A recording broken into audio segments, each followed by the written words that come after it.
Good afternoon everybody and welcome to the stream. I'm Robert from the El Magnifico Games channel, and today we're going to continue the playthrough of the Talos Principle 2, or rather one of the DLC campaigns. I'm calling them campaigns because I'm not sure the game actually ever gave them a name. I don't know, like, it's content you can select from the main menu and it has a title, but I'm not sure if they ever actually gave a name for what each chunk of content actually is, what its species of thing is, if that makes sense. But I'm calling them campaigns. We're currently playing through the the Isle of the Blessed. You'd think I'd remember quicker since I named in Twitch I've got the title of the stream named after that. But yeah, we're playing through the Isle of the Blessed. We've actually done most of it already. As I understand it, we have the central structure still to do. I don't know how involved that's going to be. And we were told that once we've completed that, then the Golden Gate puzzles will open up. Although actually, it might be worth double checking they're not open already. My recollection was they said finish the central structure first, but I did notice there were lights lighting up on the Golden Gates as we completed each of the 3 regions, so maybe worth double checking that they haven't opened. But yeah, so not a lot left to do, but it may be quite challenging, so I don't know how long it's going to take me. I certainly haven't forgotten that last time Pengi rather rescued me by figuring out mechanics in the game that I had forgotten, which he managed to just think of from first principles. But yeah, so I mean, we'll get into this. If it turns out I end up completing this all quite quickly and there's a lot of time left, then we'll start the next campaign and final one, which is called Into the Abyss. Unfortunately, it does say that it contains some extremely difficult puzzles. Apparently these puzzles were just supposed to be intermediate, so that's a little concerning, but we'll get to that when we get to that. I don't know if we'll get to it today. I would be surprised if I don't finish Isle of the Blessed today, but you never know. Could be that the puzzles that are left challenge me so much that I'm not able to finish them today. Yeah, okay. So the 3 lights have lit up. The red, the green and the blue, which correspond to the 3 regions. Excuse me, that correspond to the 3 regions in this particular campaign. And now there's a flashing light up there, which I think is supposed to correspond to the central structure. Thank you so much for the gift sub, Pengy. That's very, very kind of you. I do appreciate it, thank you. I'm never sure. I genuinely am appreciative, but I never know what to say. It sounds terrible, but it always sounds insincere to me when I try to thank people. But I am genuinely very grateful, thank you.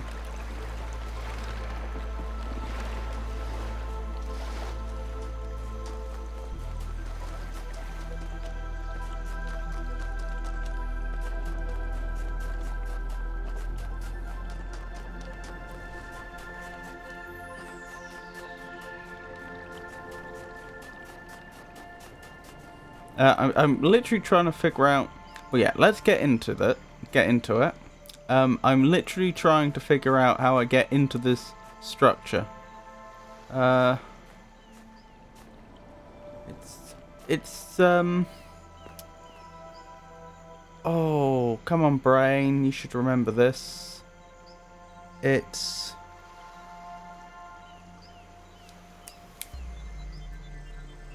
I'm gonna have to look up the word because my brain's not working. Cubist. I didn't have to look it up. It's almost cubist in its design, isn't it? No problem. It's okay. No need to thank too much. Happy to help. That's interesting. The camera just adjusted. Ah, and did you see that? I was given the option to jump. Right. This tells me that that technically speaking, this is a gravity. I've forgotten what we were calling them. A gravity pad, a gravity plate. This thing is generating its own gravity.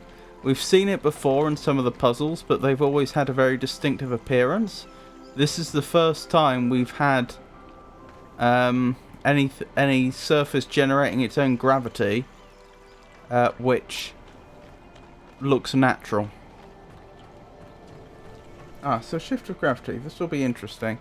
Yeah, I assumed they must be doing something like that, because from the ground, the angle that some of the stairs were at, I wasn't convinced would work. It felt like you would just fall off. I don't know where I'm going. Like, I know I'm climbing the structure, but I don't have a broader sense of what my objective here is currently. I guess just get to the top and see what I find. This is beautiful, I have to admit. Pity this sort of thing isn't possible in real life.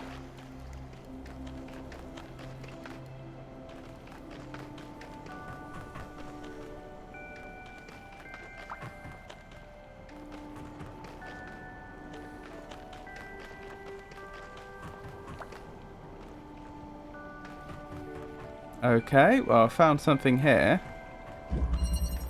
The hexahedron. And this is why we don't stick our heads into magnets, Barzai.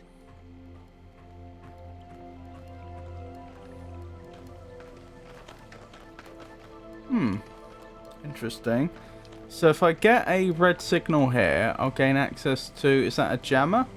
I think that's a jammer.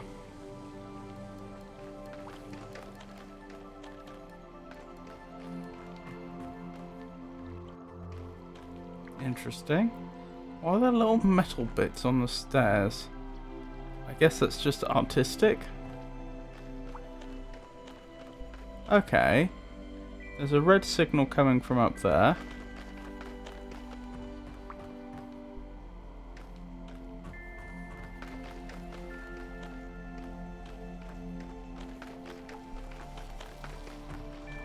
I hate to say it, but I've got a bad feeling that the puzzle in the hexahedron,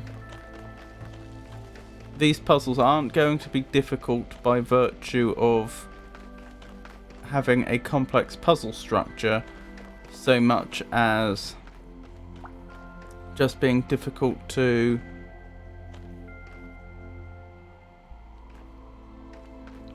navigate,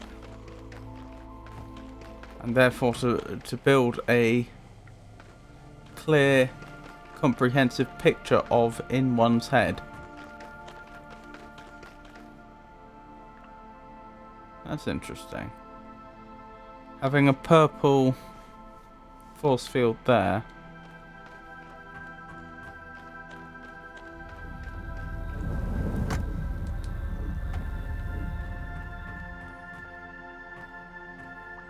And now I'm upside down. Okay.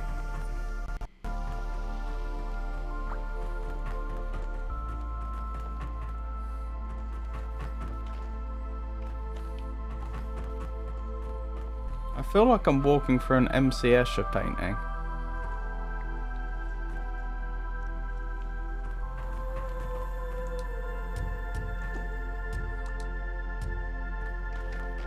Okay, I'm notionally the right way up again.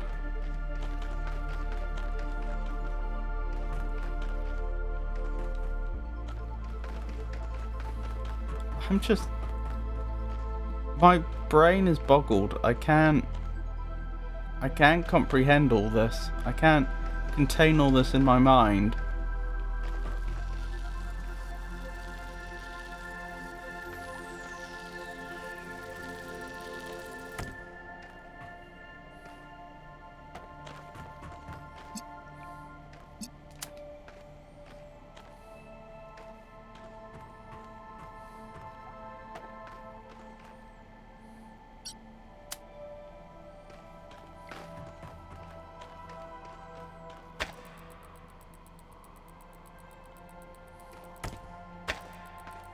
Imagine designing this though.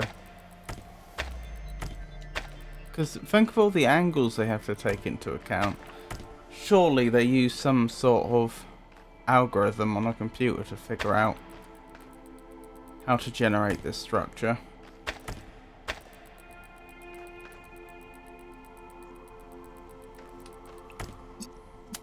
Ah, what's this going to do?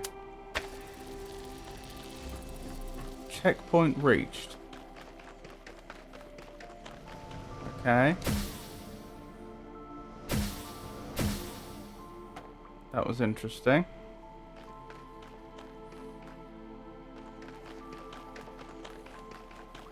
Also interesting that I disconnected red and used it to solve blue.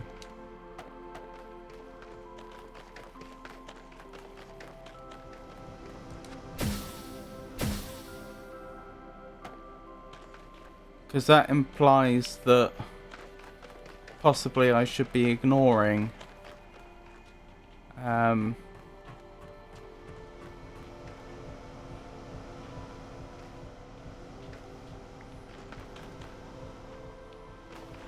the colours that are currently connected up.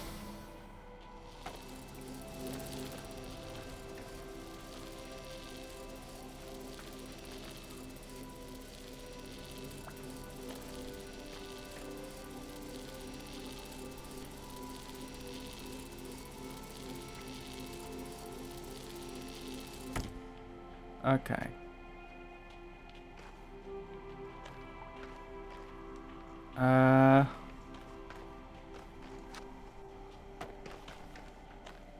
One thing I'm not sure about is, do I need to keep the blue connected up?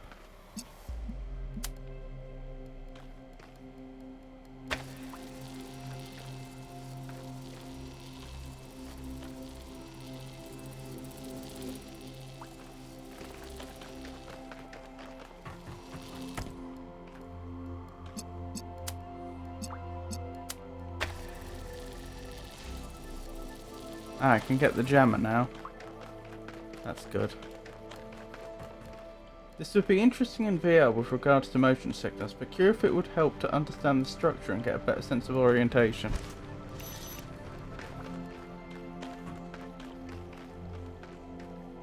It's a good point. The first game supported VR, didn't it? So this one probably does?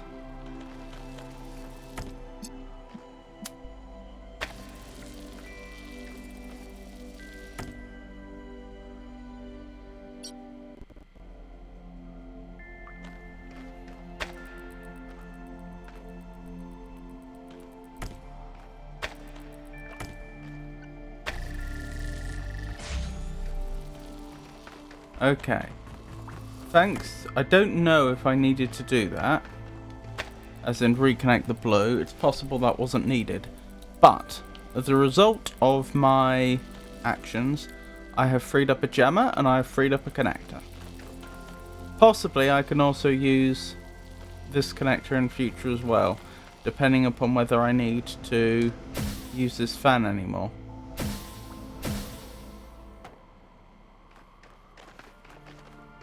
It did, and it looked pretty good.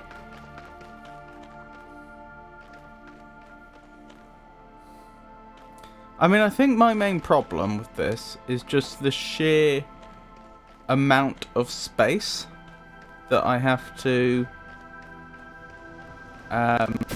effectively memorize. Especially since, because they've got the different orientations, it's quite informationally dense. There's a lot of surface in a fairly small volume.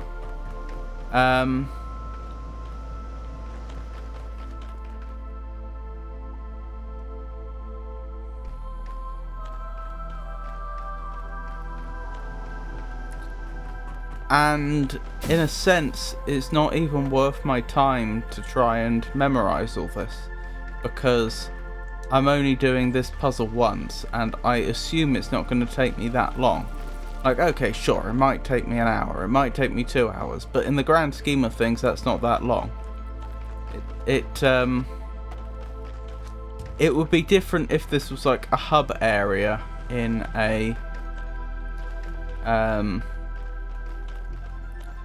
video game that we would be going to over and over again over the course of 100 hours or something. Ah, right, that's where the jammer gets used.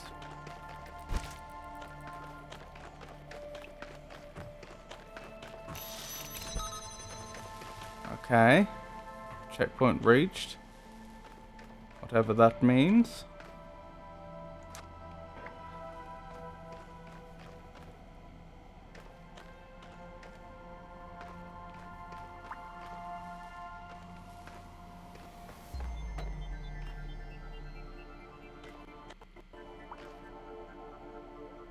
I mean, I would assume there's something I'm supposed to connect up here. Oh, there's green there. See, I'd be... Ah, there.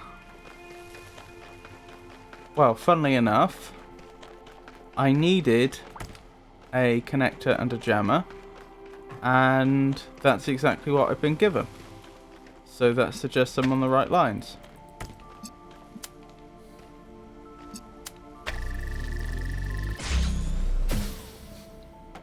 Okay.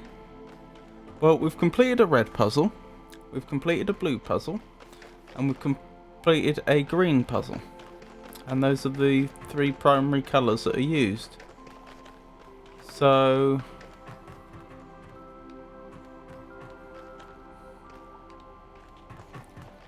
I suspect...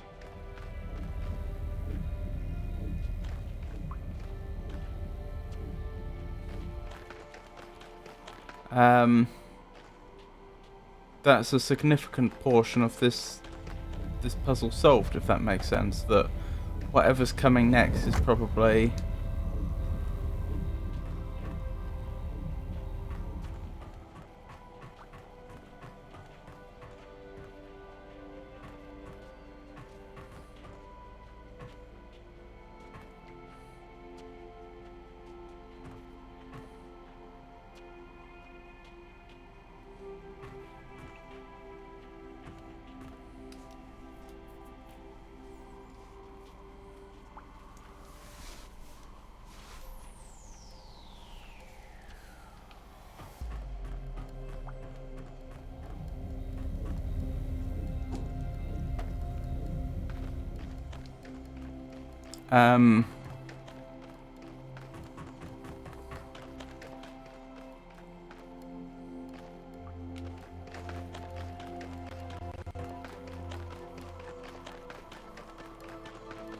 whatever's coming next probably completes the puzzle, if that makes sense.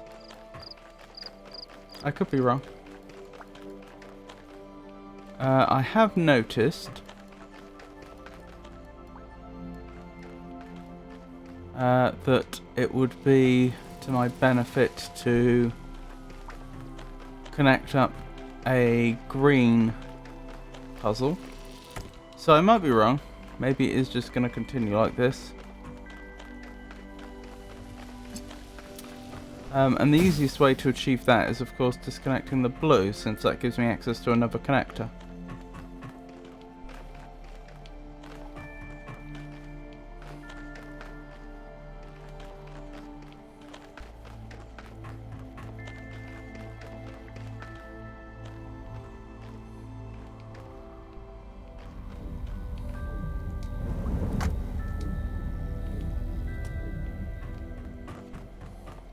Here we go.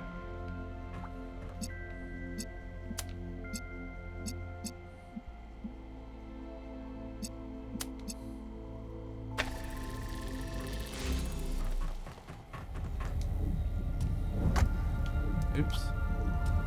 Hang on, I've done this wrong. That's what we want, isn't it?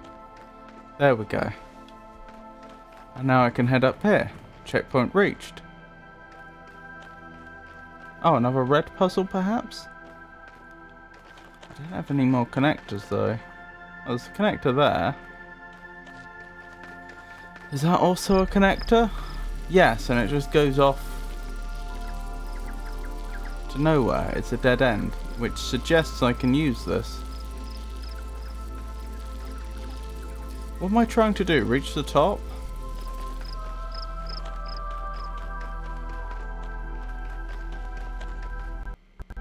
Ah, I mean,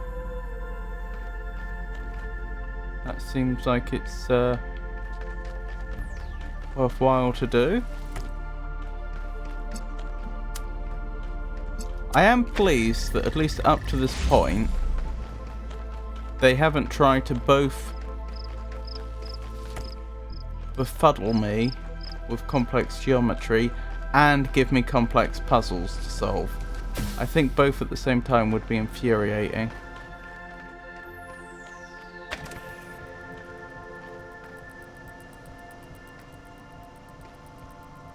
I can see a blue puzzle up ahead. See, I've just got this sense of symmetry that they're going to probably expect me to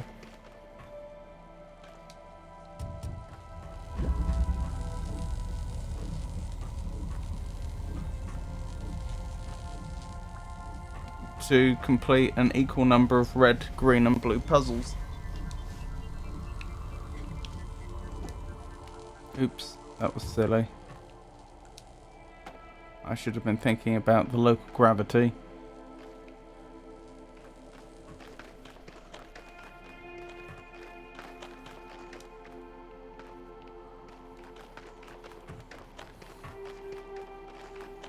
Right, so I want to get to that connector ideally. I'm not sure I've been there before though. Hold on. Hypothetically, supposing I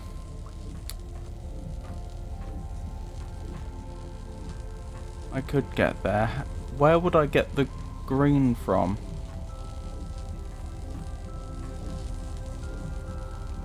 To connect here. Over there, possibly? That's right. I remember now. If you send multiple beams to a receiver, it doesn't matter if it's getting sent extra colours that are wrong. I don't need to disconnect the blue, I just need to get green to it.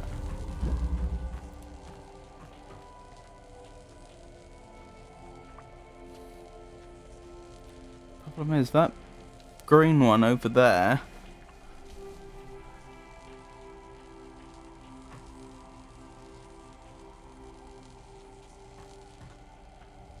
hang on, which way's gravity? Which way's down? That way. Right, so it's more side on to me, neither above or below, I think. I was going to say, the problem is it doesn't have an angle on here. Unless I could get a connector up to this point, it's difficult to see what I could do.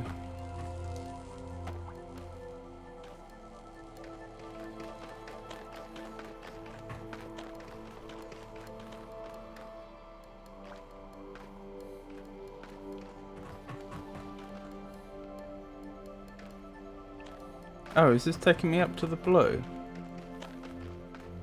Not quite.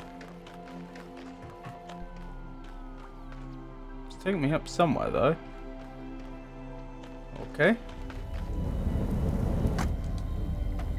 Away they go into the fetal position. Checkpoint reached. This is a maze, clearly.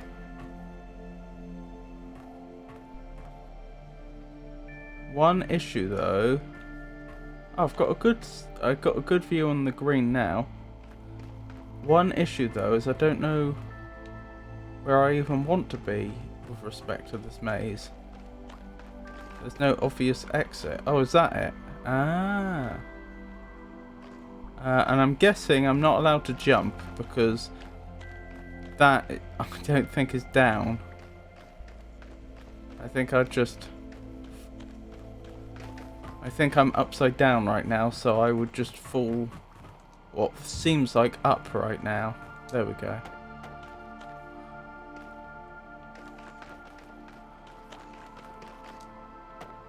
Okay. Interesting. Very interesting.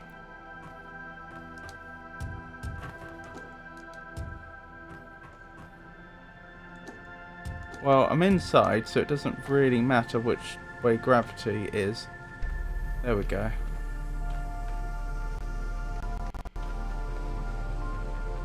That's interesting. So if I disconnect this, does that let me through?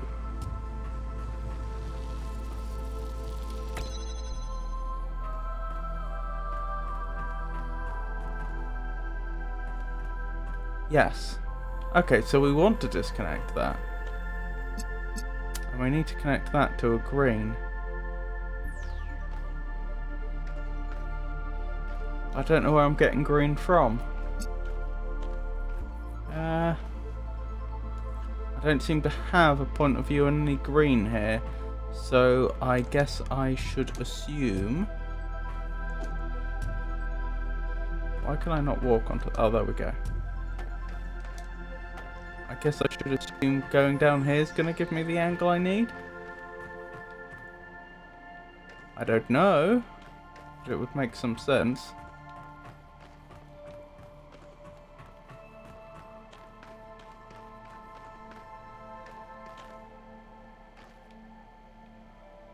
Ah.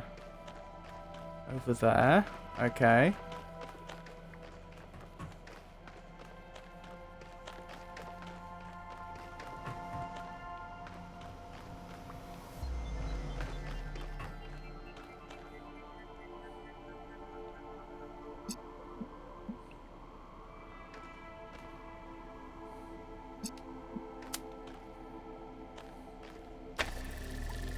There's probably many places I could have connected it up, but this works. Interesting. If you're launched at a gravity pad fast enough, you seem to automatically be snatched by it, as opposed to having to explicitly activate it. Okay, that was disorienting.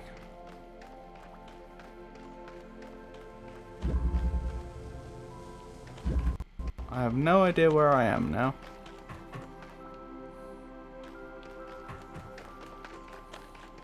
I'm still quite high up. I might be higher, but then it seemed like I was falling for a while there.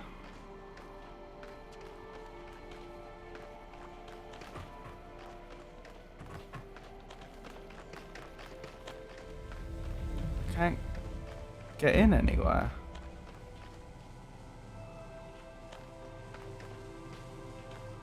Okay, if I could get blue here, that would help. I It's not clear where I'd get blue from, though. Oh, there, maybe. But then it'd have to go through 2 force fields. There, that's the angle. Okay, I need a connector then. Thing is, I couldn't have known to take a connector with me up to this point, even if I had one. I'd have just had to have guessed that a connector is likely to be useful. Which makes me think that the devs have probably given me access to a connector.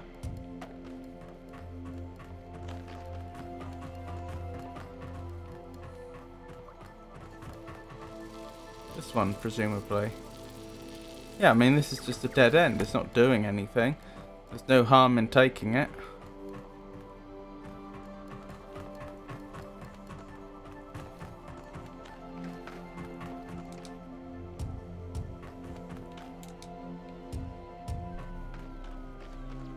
Oh, this is mind-bending.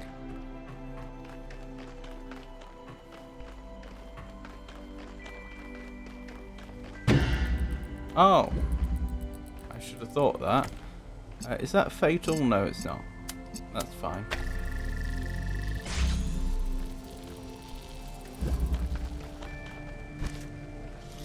Huh.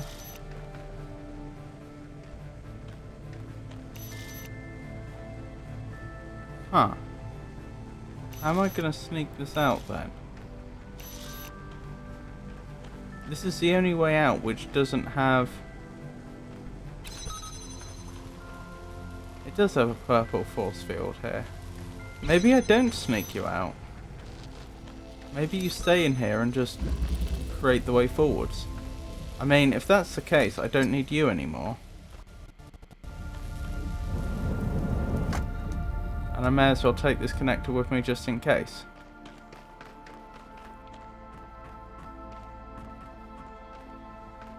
That's down, I think. That's up. It does seem like we're nearing the top.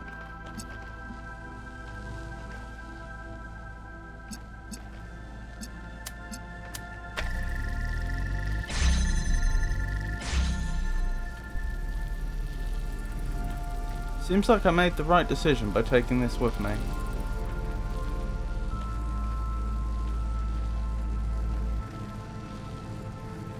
Although... Ah, it's self-sustaining. Okay.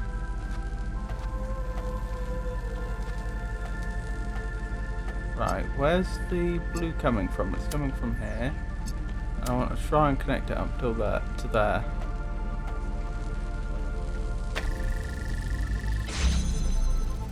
And it's self-sustaining.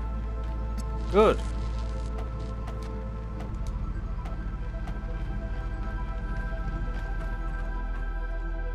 Rightio. Now what? Put that on there. I've never seen a trick like that before. In all the Talos games that I've played up to this point, both the first game, its DLC, the fan maps I did, and the second game and the DLC we've done up to this point, I've never seen a mechanism like that to get through. Possibly because it's not actually much of a puzzle on its own. You know, you just plonk something down, walk through, pick something up, but it's a neat little trick. But as I say, I don't think we've seen before.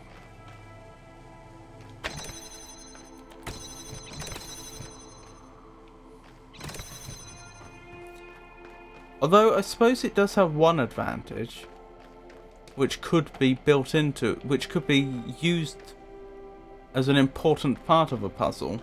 It guarantees that they can't get through to the other side unless they have an object on them with weight.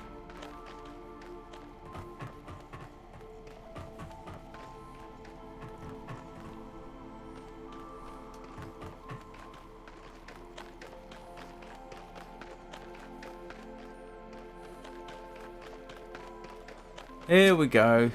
So it wants all 3 signals now.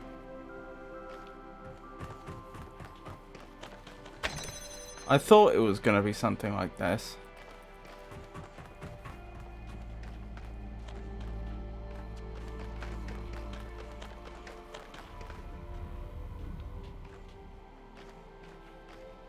That I'd end up doing about an equal number of blue, red and green puzzles, and then I'd have to do a puzzle which involves all of them. Checkpoint reached, okay.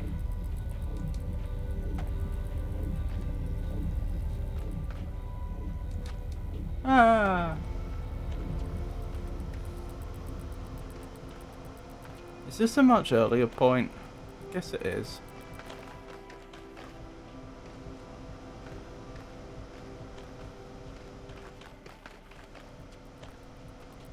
I know I can grab that connector. That's obvious. And that would give me 2 connectors, but I really need 3. Is the problem.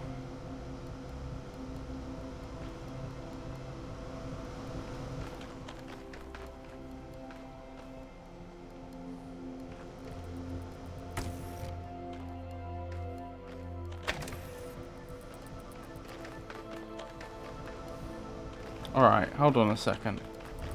Let me verify that's the case, at least.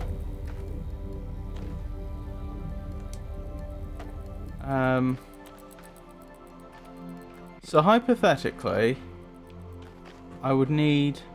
Well, blue's obvious. I can do blue. I would also need access to red. We can do that from there. But I'd also need green. I'm just wondering about lines of sight. Imagine I had the connectors I need already. Up here. The question then becomes where do I get the signals from? I can get green from down there. So actually, yeah, if I had the 3 connectors I need up here already,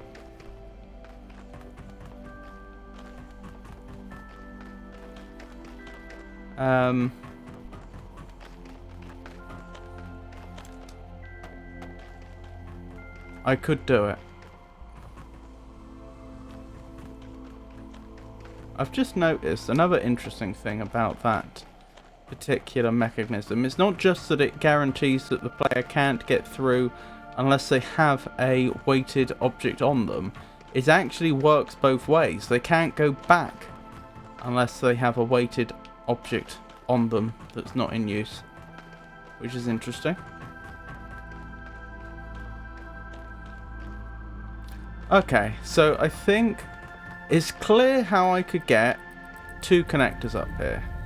The question is, how do I get a 3rd?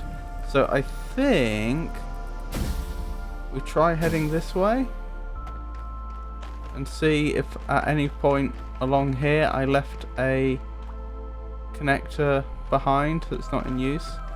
I mean, that's in use.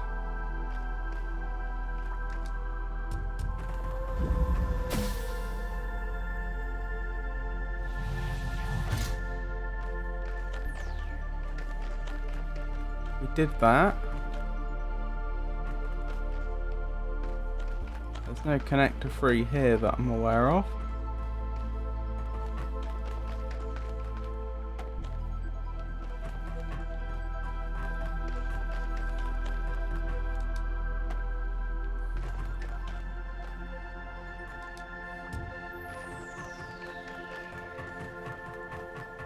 The problem is things get complicated if I have to grab a connector from even earlier in the level.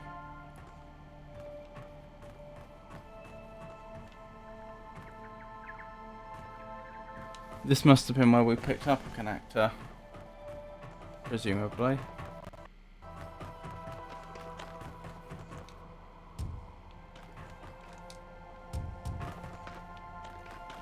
How did I go forwards from here?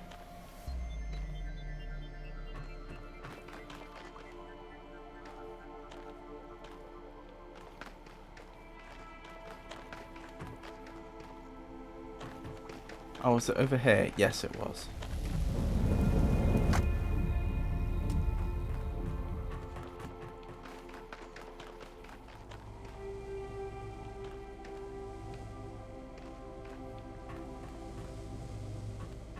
And now that's blocked off. That's an important point that I missed. Okay.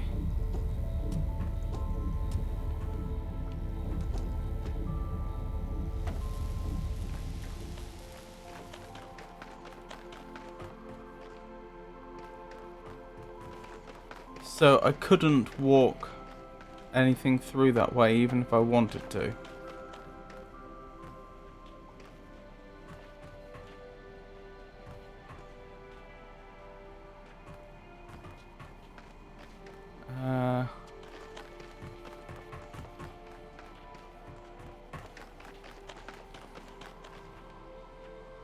What I'm now trying to do is figure out how I get back up to where I was before.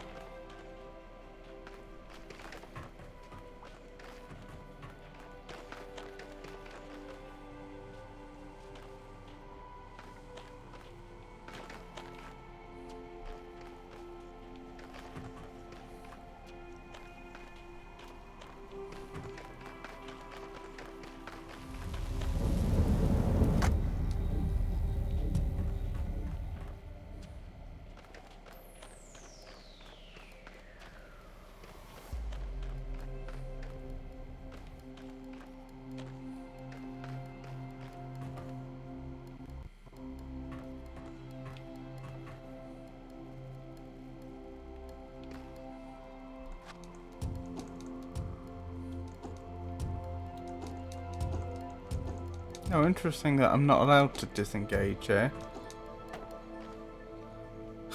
Even though that's I plainly am upside down.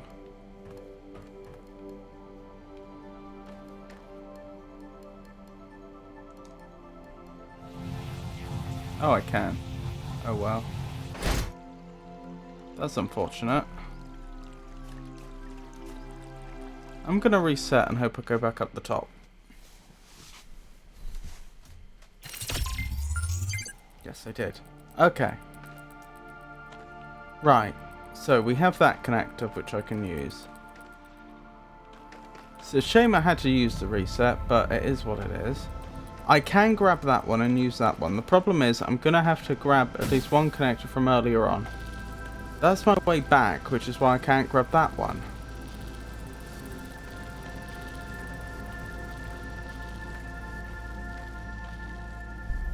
Hold on. Is that true? No, because I can use this one temporarily to make the connection.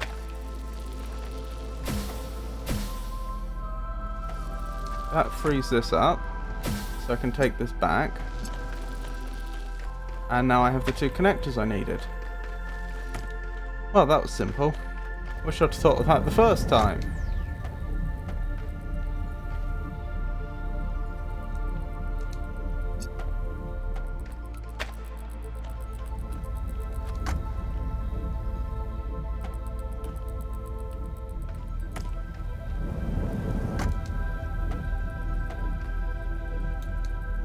Instead of failing the structure altogether. Right, let's start connecting things up. Red. We can get from there. And send... Hang on. Now it's an issue of angles.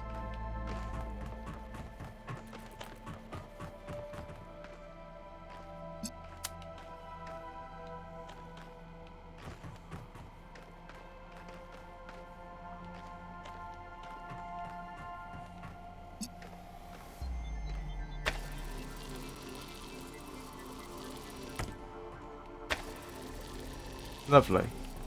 Also, I like the way that the tripod is actually slanted now. Still, red has been connected. That much at least we have succeeded in. Next I need to worry about blue. I remember seeing blue earlier on, but I've forgotten where.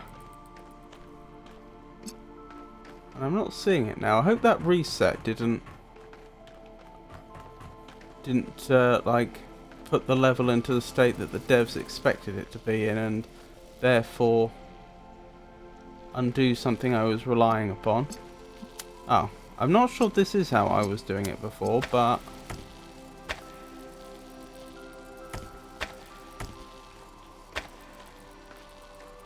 I'm not sure this is how I planned to do it before.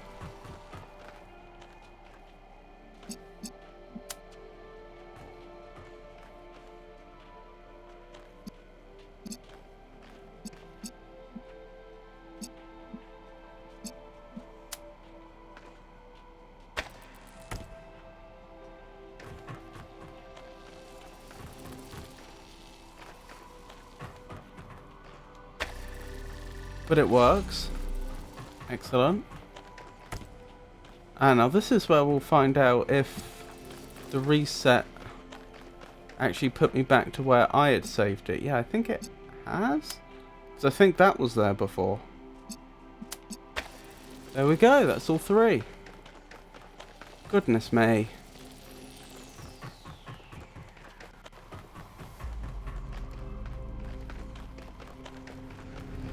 What a puzzle. Checkpoint reached. So we're still not done. There's still something to be done.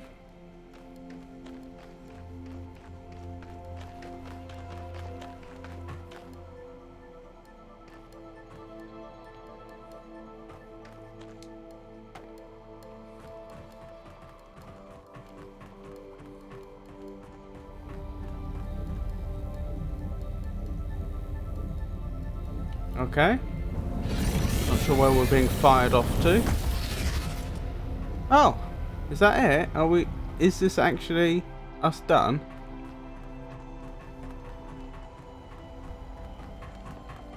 I think so. Well, we'll have to see what happens when I try to activate this terminal. Use progress wheel.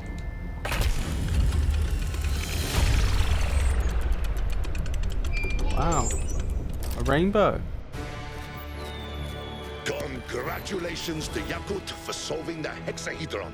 The grand prize is yours, and that prize is Nothing? a sense of accomplishment and fun. Remember that our history has been defined by necessity, and let us hope that this place is the first sign of the coming world. The world of freedom. You did it! Well done!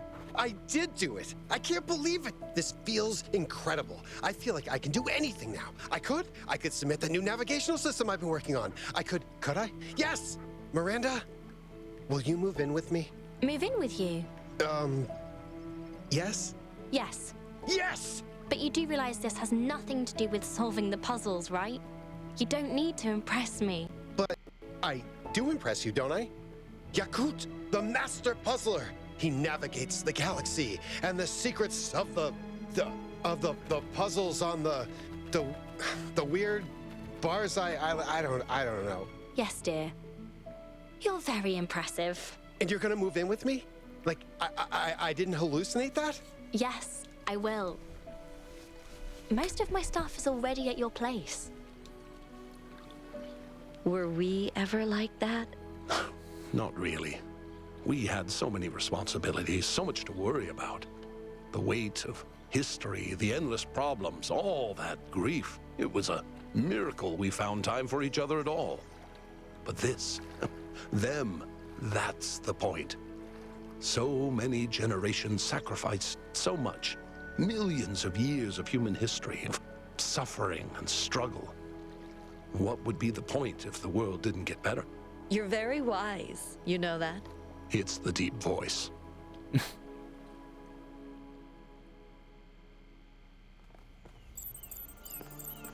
Depart I when guess I could ready. do the gold puzzles now. There's a sentence I never thought I'd say.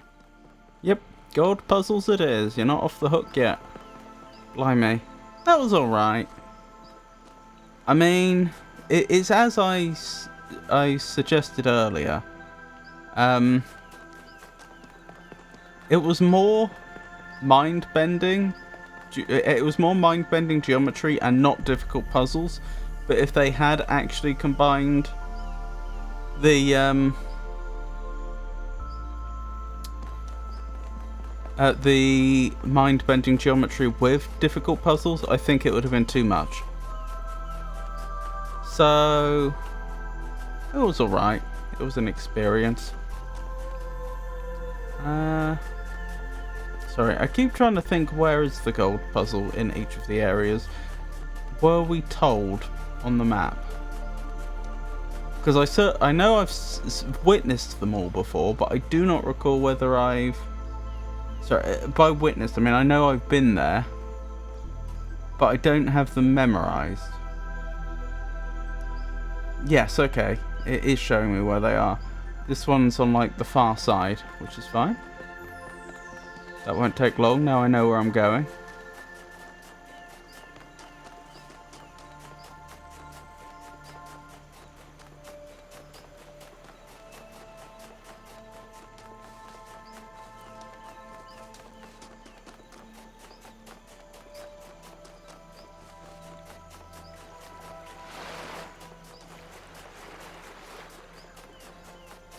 And it's open! Huzzah! Just gonna do something ever so quickly before I walk in there.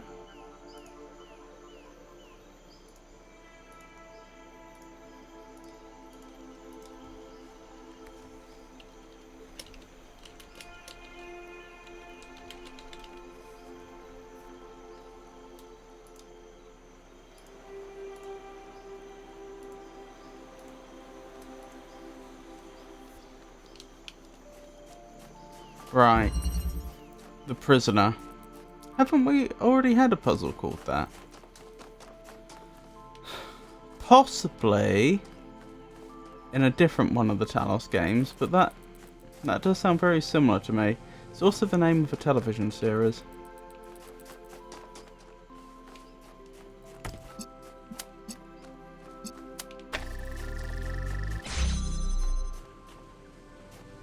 Never you cute.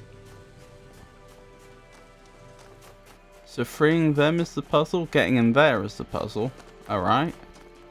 I have a driller. Not sure what I'm drilling through and why. Here, presumably. Okay.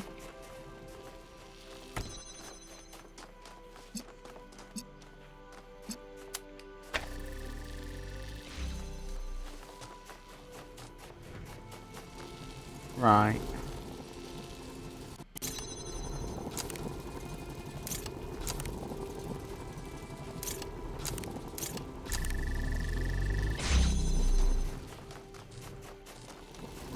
Hopefully I can grab this now. I can. Right, it's freed.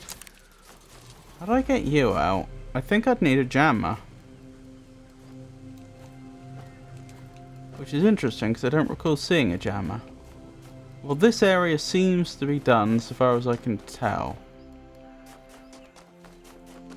There's a jammer. I need to get rid of there.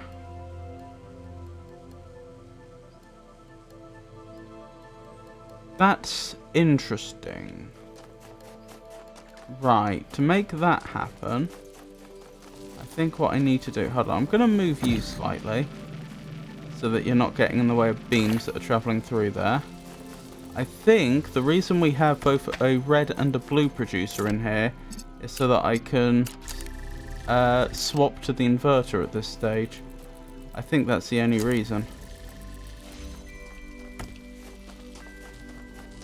And that then allows me to send a beam through here, a red beam. Which gets me the jammer. Oh. This is slightly more complex than I realised.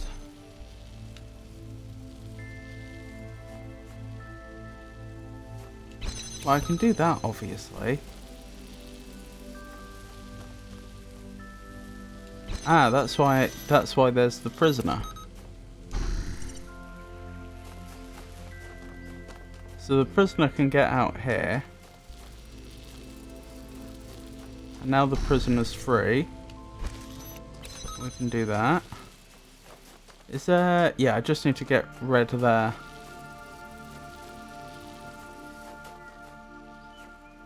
Alright, so the next question is, how does having this prisoner available to us now, which I'm just calling them that because of the name of the puzzle, they are just a duplicate body we can swap with. How does that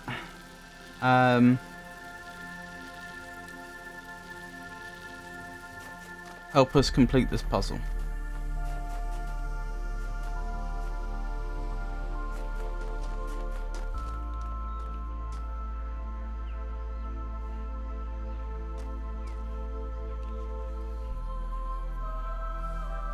I'm not sure. I'm wondering if I send a red signal through this way, but for that, that would have to be down.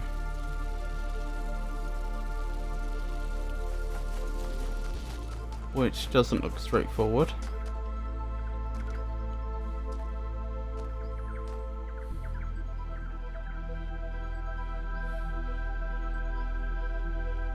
Ah, it would mean that I wouldn't need to keep this down.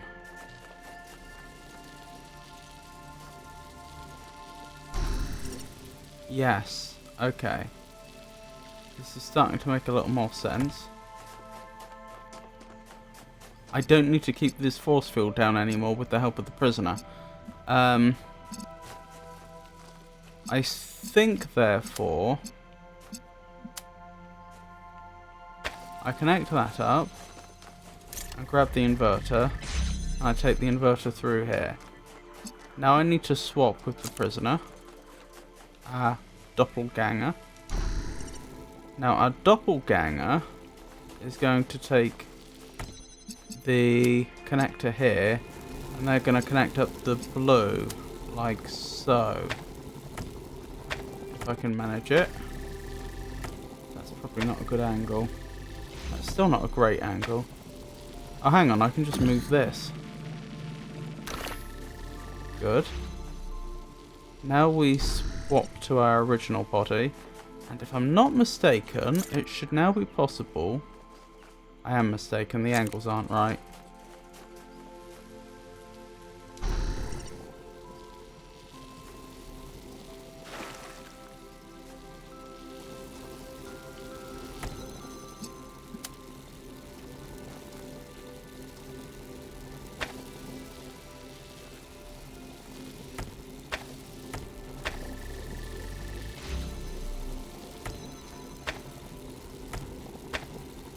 This is difficult.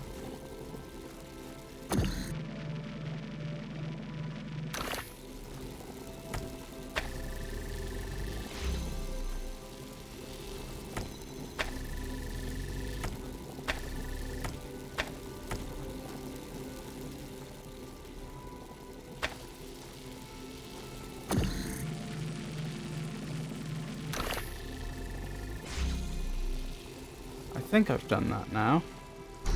Sort of my doppelganger. Yep, I think I've done it. Done. I like that.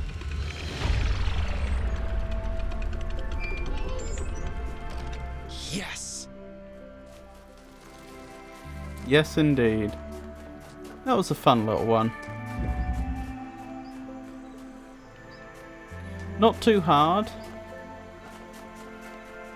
but not trivially easy either. It was just a nice little one to casually solve.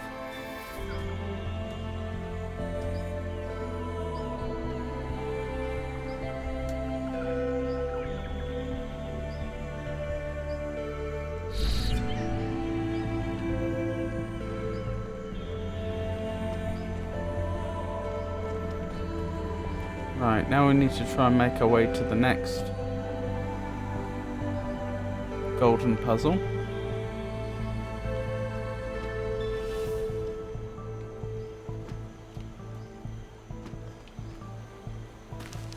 Which I think is around here somewhere. If I've understood the map correctly. Could this be it? It is! The final obstruction. Okay, we have a doppelganger straight from the get-go. We have 2 doppelgangers straight from the get-go. Okay.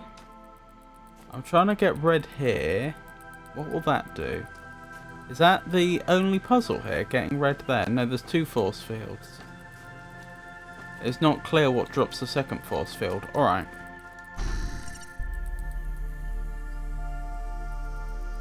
Interesting. Doesn't seem like I can do much from that side as of yet. Okay.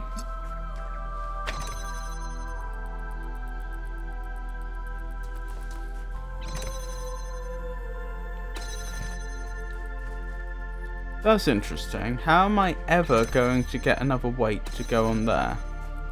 I'm not, am I?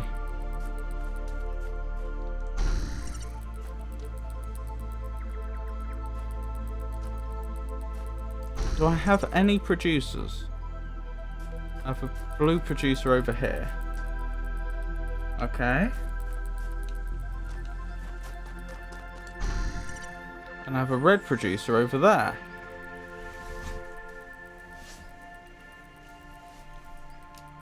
If I stand on here, can I swap with a doppelganger?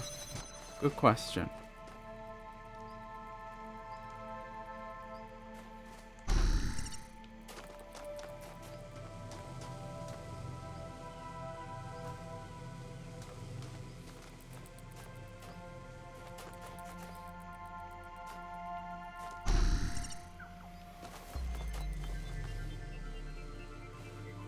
I doubt it. I doubt I can swap. I might be able to swap through fences, I'm not sure, but I doubt I can do it through a force field. I can't pass objects through there.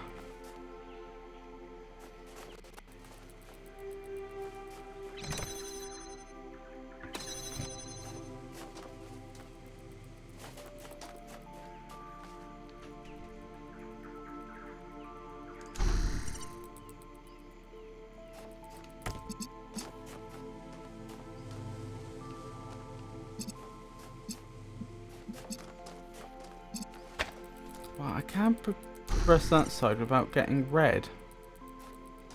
Red would probably help here as well. But I just don't see how I get red.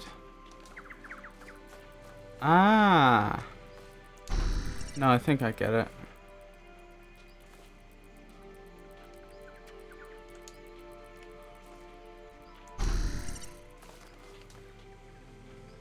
Yeah, this is making more sense.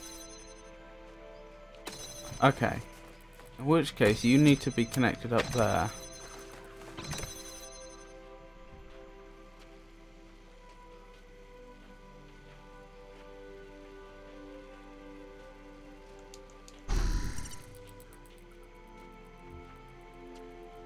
Okay, good.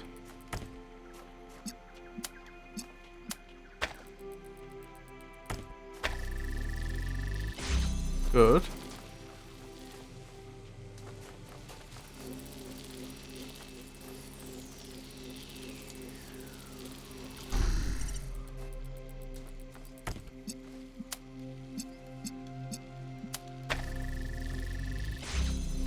Good.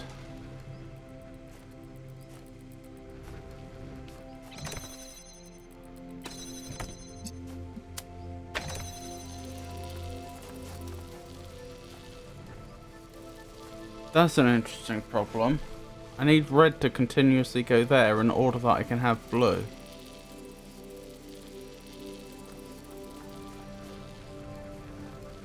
Then how do I pass the blue back? With difficulty, I'd suggest. Okay, so I can swap through a fence like that.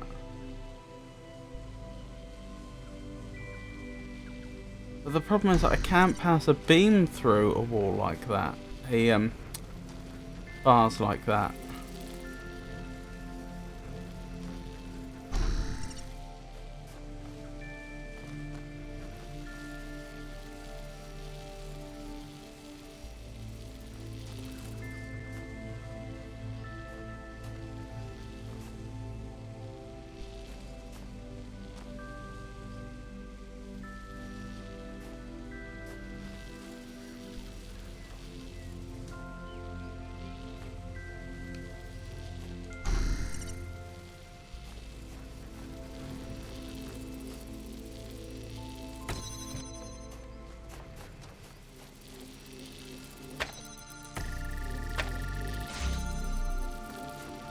just to be clear, that brings it back up, yeah. So even if I did something like this...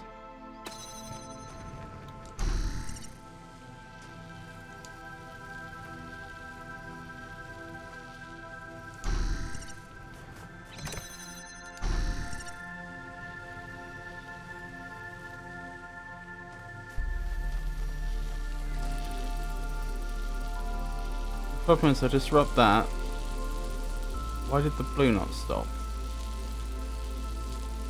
Oh! Okay.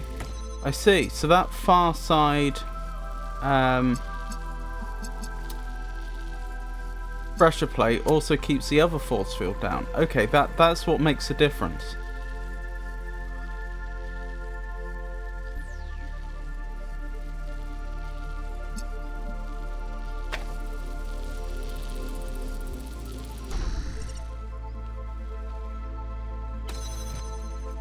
Alright, does that mean that if I get blue here, I can go all the way down here? Yes! Which gets me the purple. No, what am I talking about? Sorry, my brain. Which gets me the jammer. That's what I meant to say. Okay, and with the jammer I think this is easily solvable.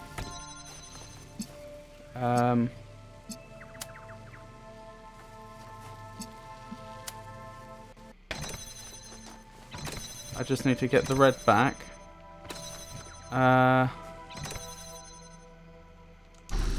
Although it does pose one problem.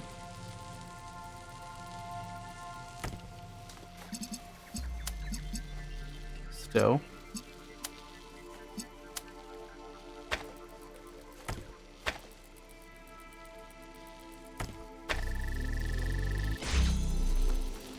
How do I then get the jammer to focus on the right force field? As soon as I step off this, the red's cut off.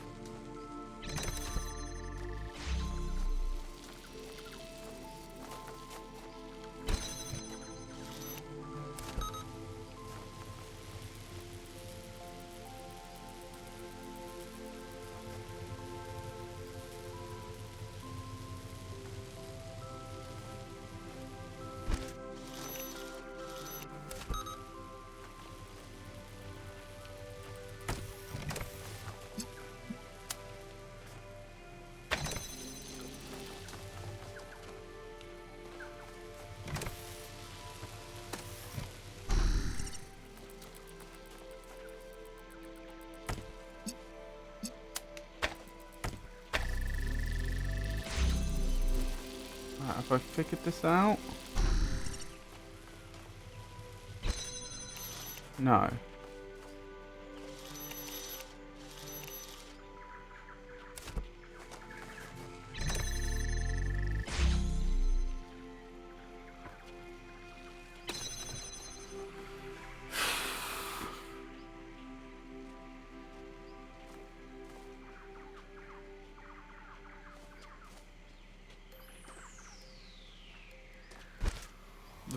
All I would need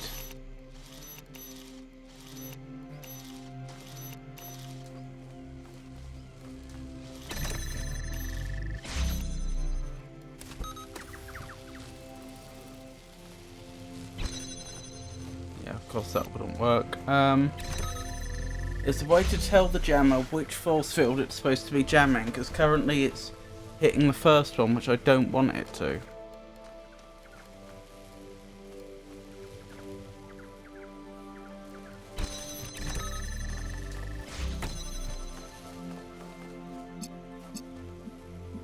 Is it the blue that makes this doable?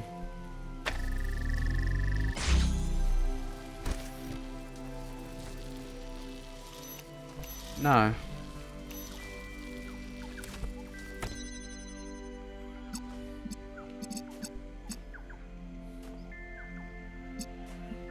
Unless... Hang on. I can connect up the blue directly like so. I probably can. Yes. That then lets me get the red round. so. Yes. Now I can get the gemmer to jam the correct force field. In theory. And I think that's done. Huzzah! That took a bit of thinking through. I just solved the second gold puzzle. And so the student becomes the master.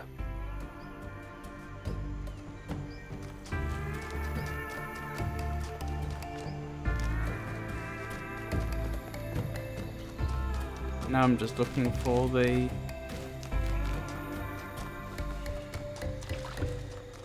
one of the maps so I can get to the final gold puzzle.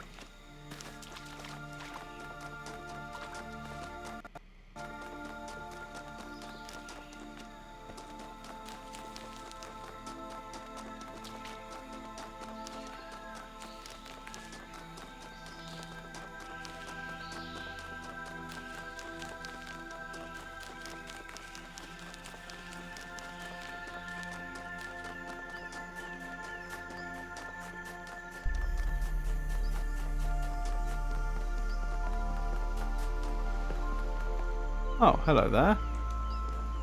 Well done, my friend. I hope you had a good time. What do you think our future will be like? What do you think our future will be like? We were born into a world with so little freedom that we are still learning to imagine what liberation truly means. But I am excited to find out. Thanks, I should go. Thanks. I should go. Right, so it's just the blue one left. And where is that?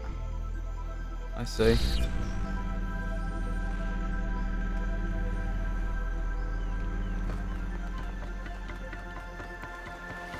Well, I see roughly.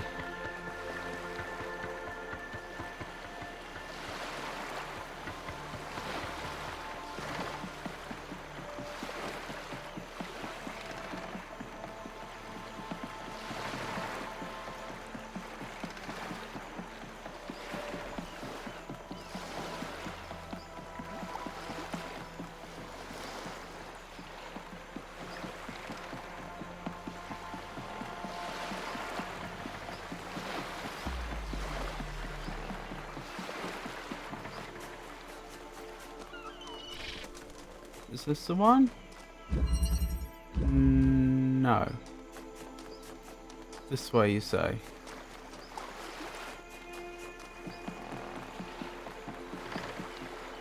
Oh yeah, the signs are directing me again. Which is handy. This way?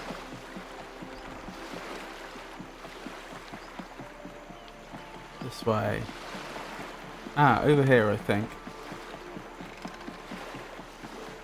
Yes, this is it. The final puzzle of this DLC campaign. The electric courier.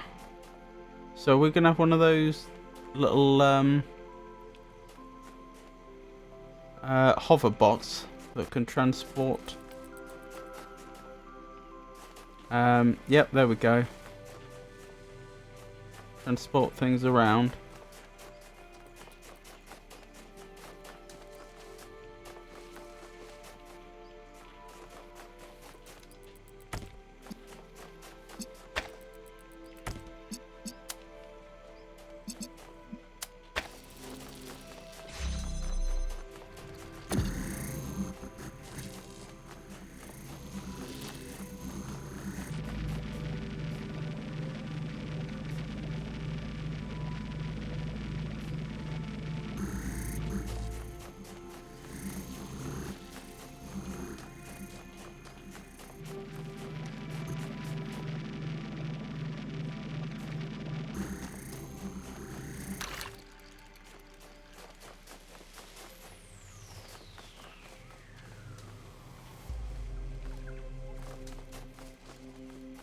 Right, getting blue here is the ultimate goal of this one. That's interesting. Why is the jammer up high? What's the point? Not the jammer, the connector. Or is the connector up high? That's an odd decision. I could only get to it then if... Ah, right. So I'm supposed to get the bot in there. Alright.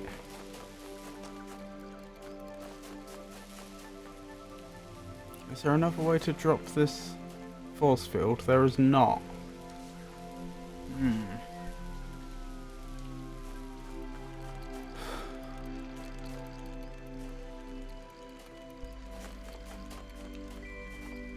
That means I'm going to have to be on this side with it.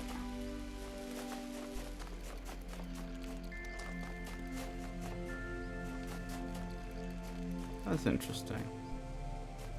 If I can get into there, I can pull a...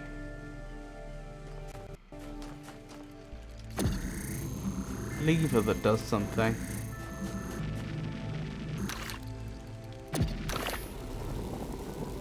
Right, I can't reach the lever from here. As convenient as that would have been.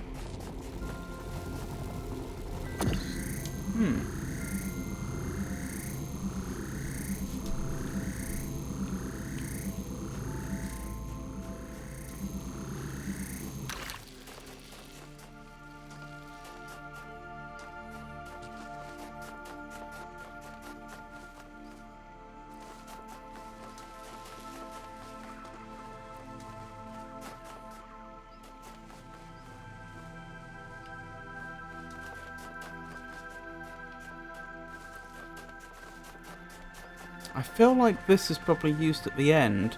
That's probably part of getting the blue signal round this corner. If I had to guess. Hang on.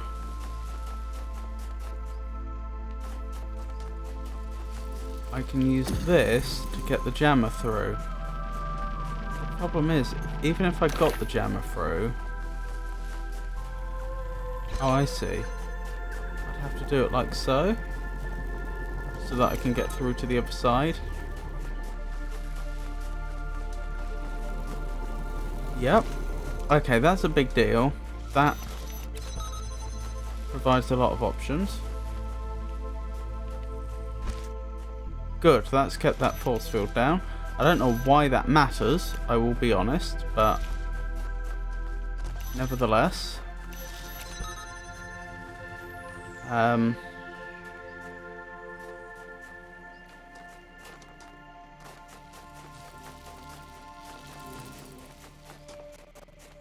It seems like progress. Now, is it possible for me to send the red through here usefully?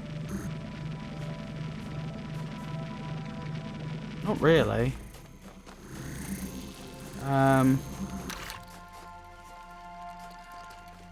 Right, in which case, I think I'm probably going to have to drop that like that.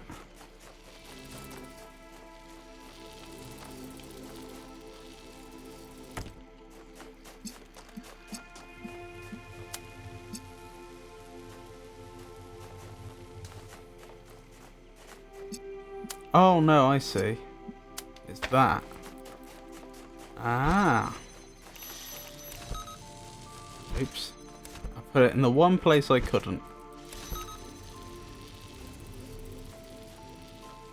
And it's leaving, which is good news.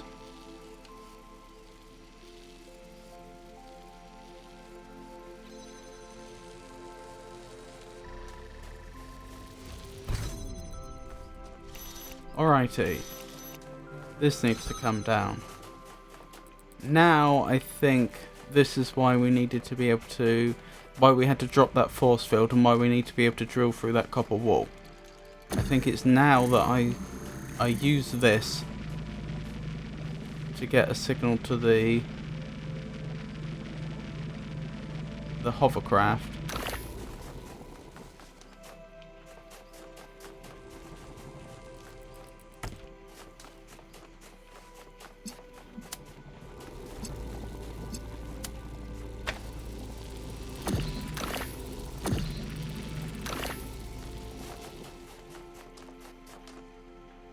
Oh dear. What are the chances? Can I fix that by just adjusting its position slightly, or are we out of luck?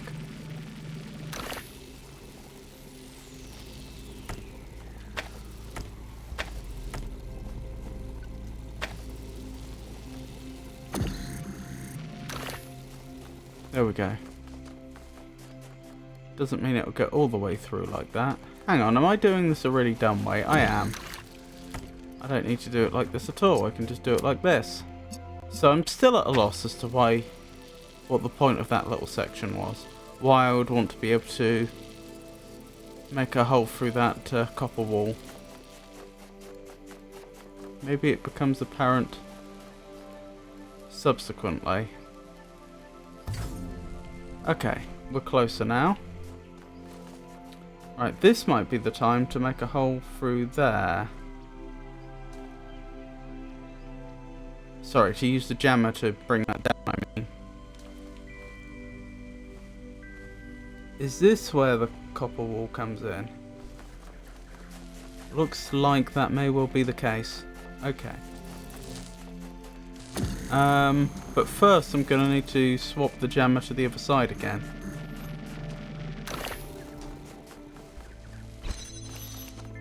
Which, due to different geography, I don't think I can do. That's a problem. It's one way.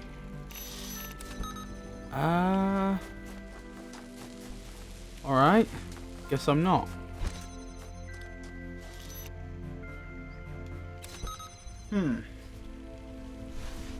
Alright.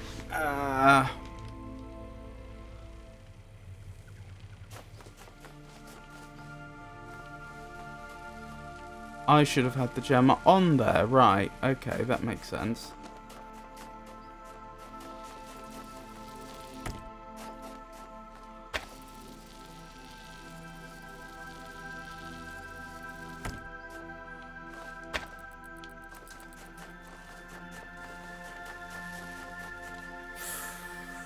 I think I'm gonna have to, because in the end I'm gonna have to jam this from this side. I don't see an alternative.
This is frustrating, isn't it?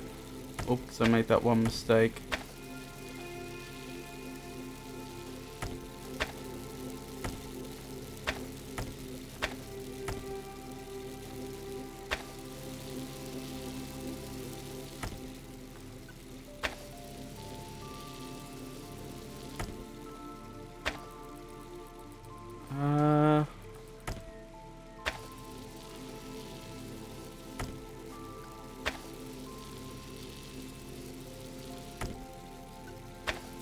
Need it to rebound. Ah, I think it has. Yes, it's going back.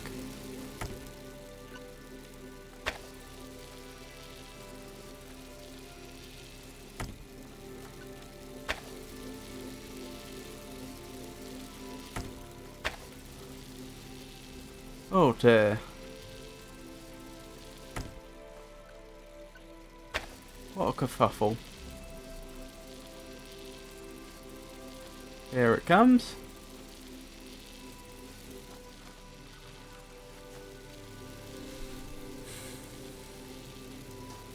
Right, now if I'm not mistaken, my big mistake was not doing that. I needed the jammer on top of it.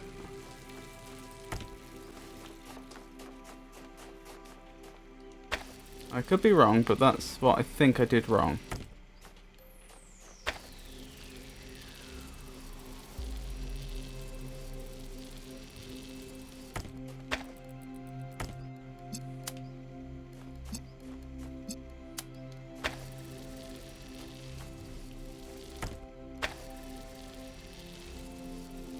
Good.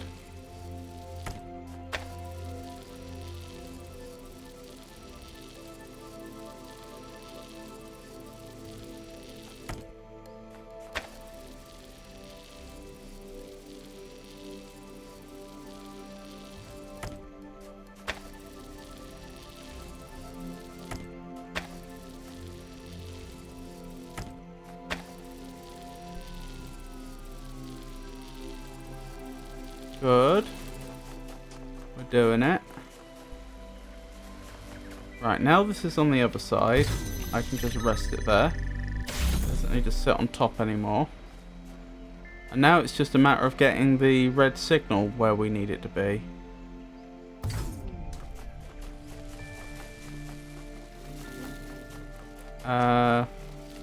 Which shouldn't be too bad. I don't think. Oh, it is going to be too bad, because look at that. Look at where that fence is. How am I supposed to get the red signal through there?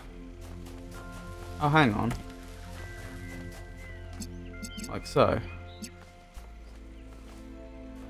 I'm still going to struggle with the angles, though. Is that... Right, I need to jam this now, I think. So, again, that's why getting the jammer through here was so important. I was thinking we were going to need... That it wasn't going to become relevant, that is, having the jammer on this side until much later. But I did foresee that we would probably need to do that at some point.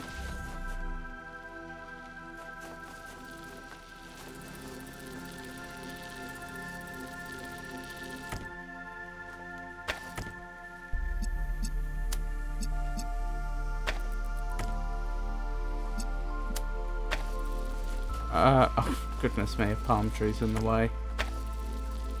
Good, good.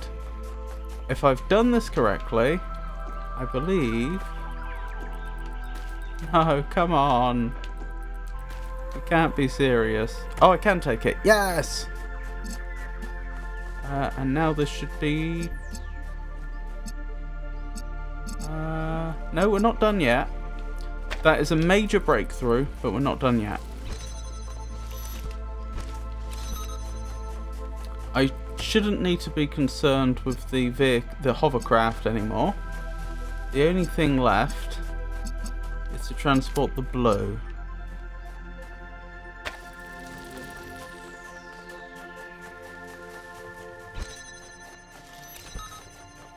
But we should have the tools we need to do that.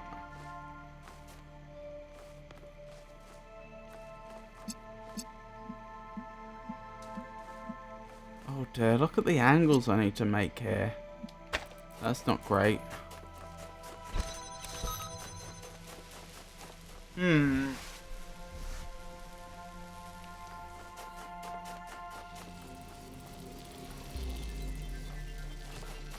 That's going to be a problem.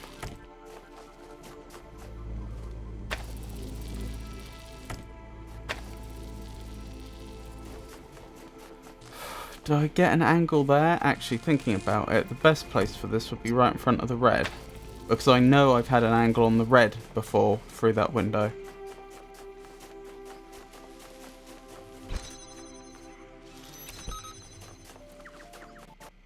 Right, has that done it?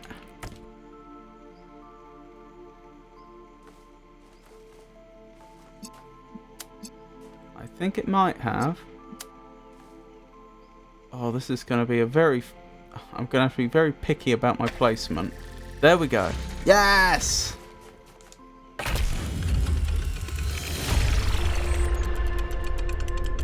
Ace Thief. Solve every puzzle.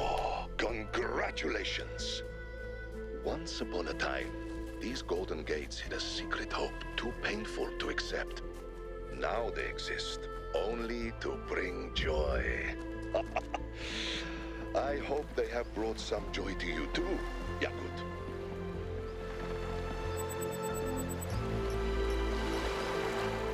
What's this?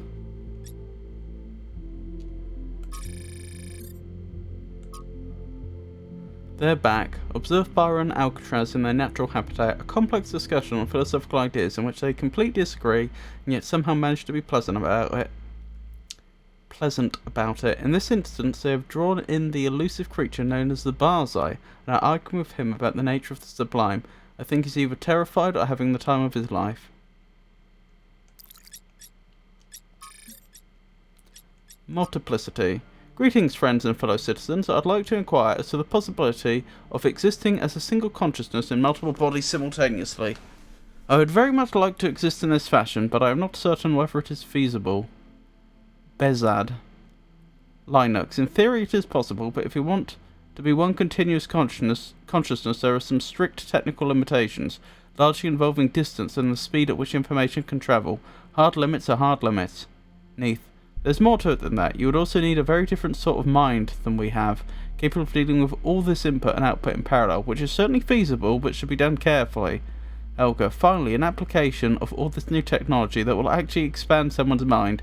But tell me, what made you come up with this idea? Bezad, thank you, Neath and Linux. That sounds encouraging. As to your question, dear Helga, I don't think it is something I can answer in entirely rational terms. Let me simply say that I'm in love with the world and wish to see more of its beauty.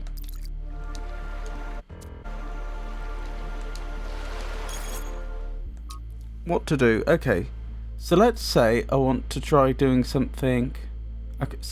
Okay, let's say I want to try doing something. What do I do? This is from Trinculo. What do you feel like doing? I don't know. Stephanie, you can still join us if you want. Trinculo, not sure. Pellegrino, Melville gave me a big list of tasks that'll take me all over. Why don't you join me so you can check out a bit of everything? Trinculo, okay. DMG the details. See you soon. Excellent. I mean that's this DLC campaign complete. The only thing left I can think would be to check in with a few people and see if they have specific comments. In particular, I'm thinking of Miranda and Barzai. We should probably have word with. Oh, and then we can depart. So we don't just quit out. There is an actual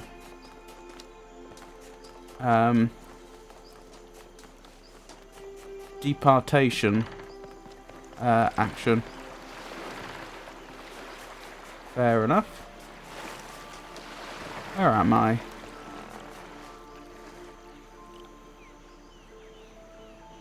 I think I'm approximately where I want to be. Oh look, I can have a word. There's Miranda, and there's Cornelius. I think I want to have a word with Barzai first, though, and then go back to them. But I know where they are. They're actually quite easy to get to from here.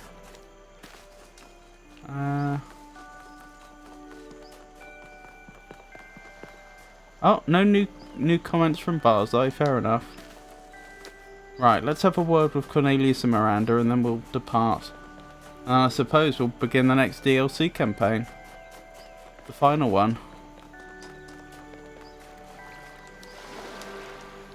Congratulations, Yakut. You've made Miranda very happy, and I'm grateful for that. Where do you think we'll be in 1,000 years? Where do you think we'll be in 1,000 years? Wherever we want to be.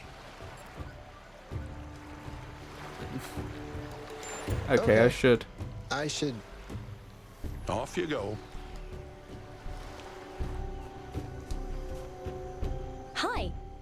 Hello. Where do you see us in 1,000 years? Where do you see us in 1,000 years?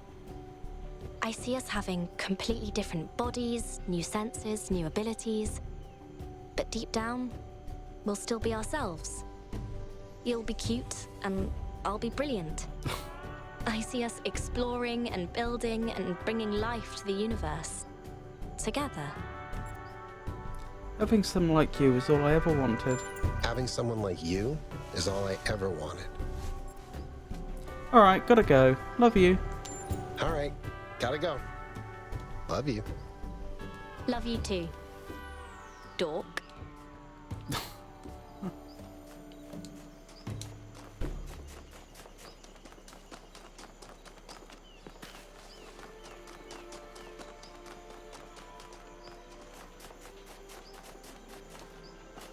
Of course, it's not strictly true that we did have to go. I mean, we've got all the time in the world now, we've solved all the puzzles. But I think for technical reasons I do have to actually leave the island now for anything to happen. So, did everyone have a good time? It was pretty awesome. I actually enjoyed solving puzzles. They weren't as hard as I thought they would be. The puzzles in the simulation were a lot harder. Well, I'm glad the fate of humanity wasn't resting on my shoulders. I probably would have just been like, Elohim wants me to go through the magic door? Fine. Towers are overrated anyway. No offense, I know you made like 12 of them. None taken. I mean, they were very impressive. A little creepy. I thought one of them might fall on us. The one on the coast was really cool. Why am I still talking? Do you think Bruce and Bean will get along? Bruce loves other cats. I think he's the only cat that loves every cat he meets. Melville thinks there's something wrong with him. You'll figure it out. Living together is a process. I think that's why our ancestors kept doing it, even when it wasn't, strictly speaking, necessary anymore. So wise. That was the entire point of the exhibition, wasn't it? Freedom from necessity. Doing things because they bring us joy, not because we have to. It's not suffering and misery that make us human. We were human despite these things, not because of them. And now we have a chance to be more human. That's how I feel when I'm with you. And that's why we created you. Not to serve a purpose, but just... To be. Hey Brenman, lovely to see you. Yeah, I've not been doing too great, but thank you for asking. How have you been doing?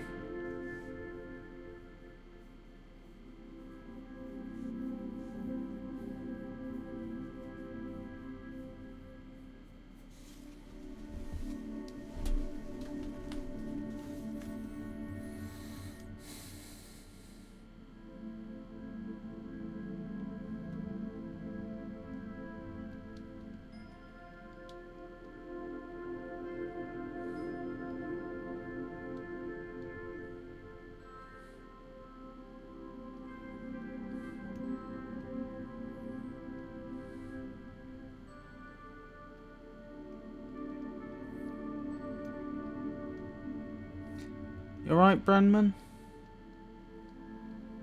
You already finished the game? How long did it take? This is some of the DLC. That's a good question. How long did it take? Let me give you an accurate answer.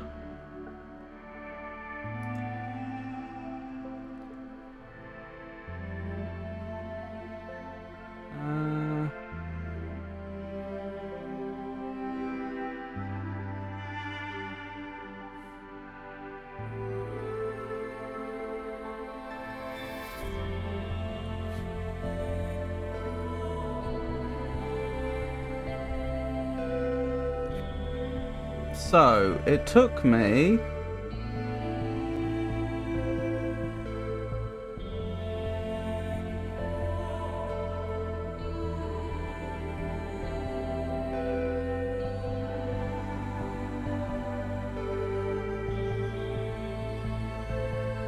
That's odd, sorry, I'm just looking through my...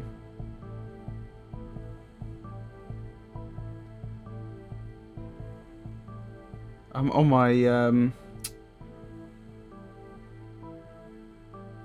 YouTube page trying looking up the numbers of the different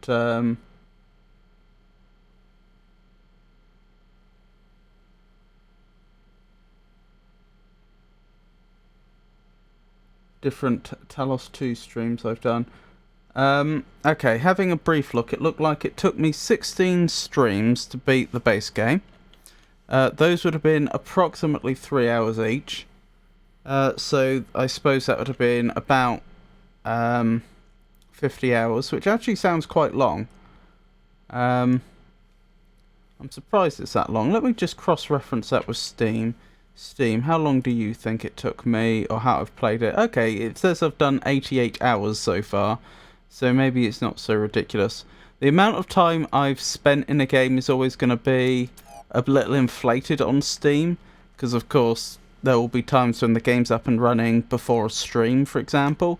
It may not sound like a lot, but you know, if the game's up for an extra 15 minutes every time I stream or something like that, after 16 streams, that adds up. But yeah, so I'd say the base game, I don't know, maybe I did do a bunch of longer than 3 hour streams. But yeah, so we're probably looking at something like 60 to 70 hours to do the base game. And I've been doing the DLC since then.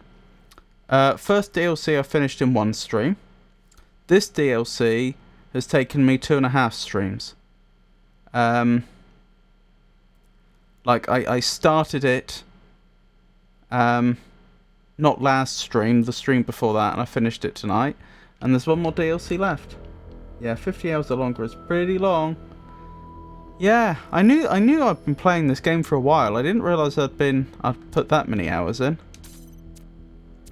But yeah, so that's Isle. We've now done we've done the base game, Orpheus Ascending, and Isle of the Blessed, and we're into the final DLC, Into the Abyss, which 1 is a little concerning of a name, and 2, I noticed at the bottom it says return to one of the most dramatic moments from the Talos Principle 2 while being challenged with extremely difficult puzzles.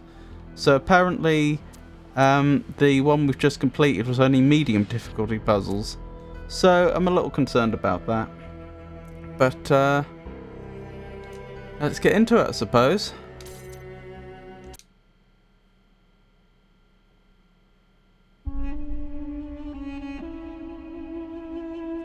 The mind is its own place, and in itself can make a heaven of hell, a hell of heaven. John Milton.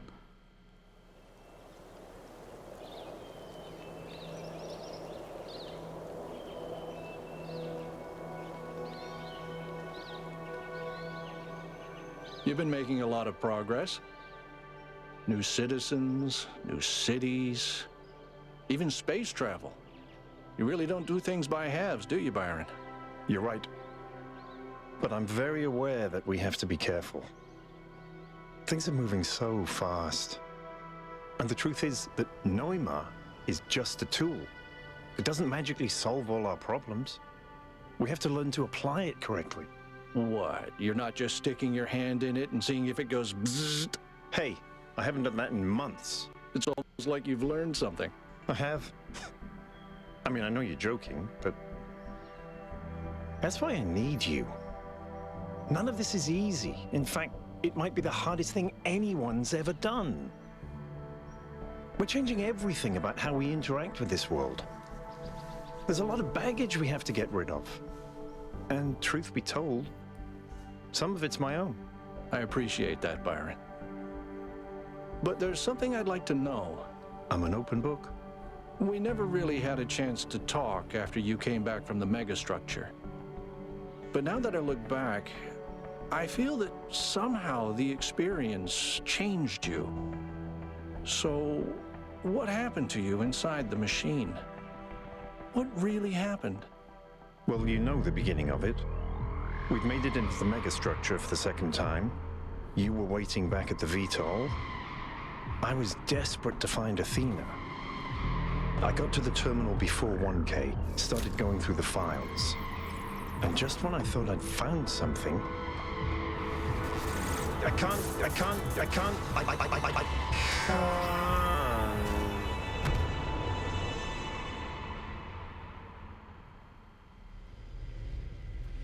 Goodness.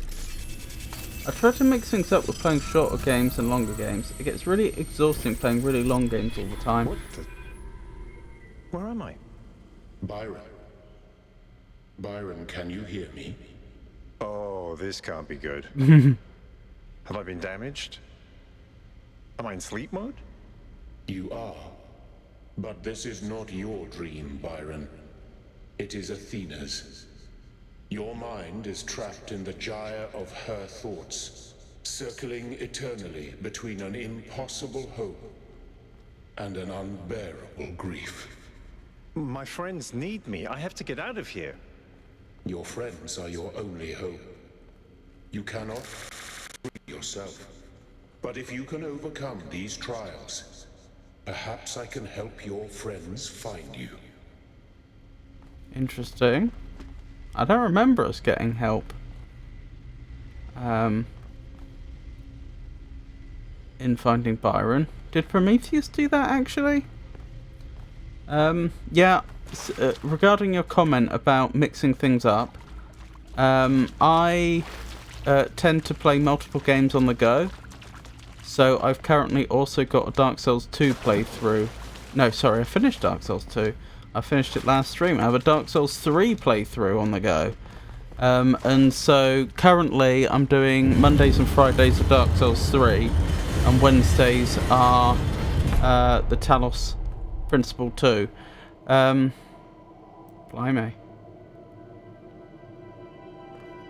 And yes, you're right.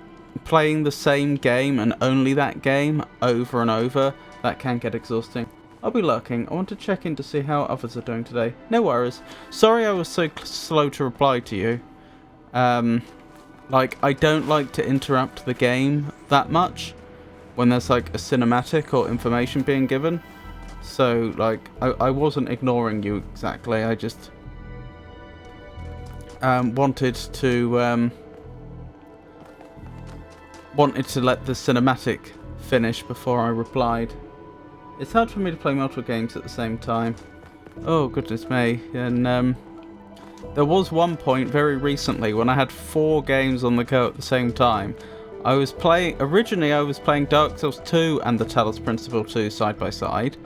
But then I decided to start playing Bloodborne so that I could do some multiplayer with a very dear friend of mine. And so I then started to play through Bloodborne. So I had Dark Souls 2 and Bloodborne on the go at the same time, along with the Talos Principle 2. But then I started doing co-op with that friend on stream in It Takes Two. So I ended up with, which I was doing on Saturdays at the time. So was it Saturdays?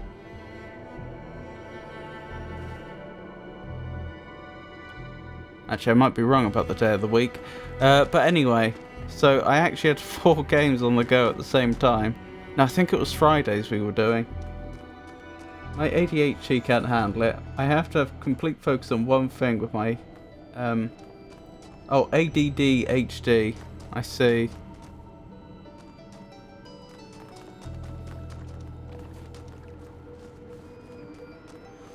Yeah. I don't know precisely what that's like, but I can, sort of imagine. I obviously manage by taking notes and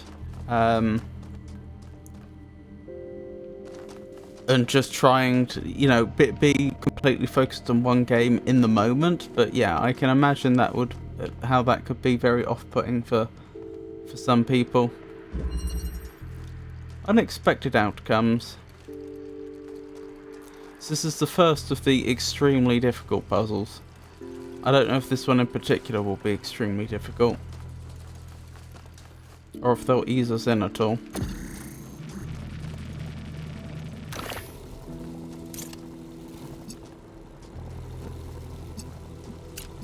Anyway, I hope you have an absolutely wonderful lurk.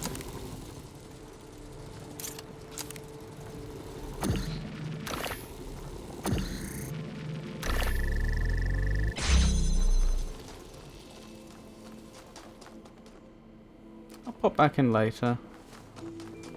Don't worry if you can't, but obviously if you can, that would be lovely.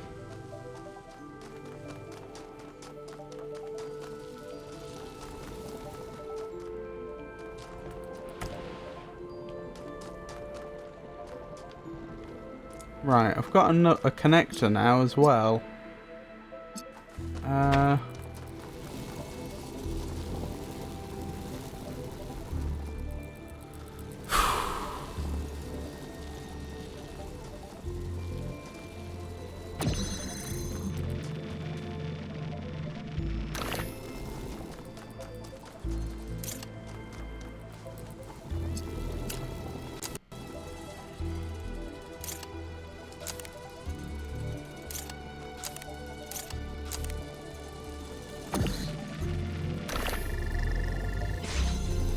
Nearly. Right, that's everything connected up, apart from the blue. How am I going to connect up the blue without having crossed lines? That's a very, very good question.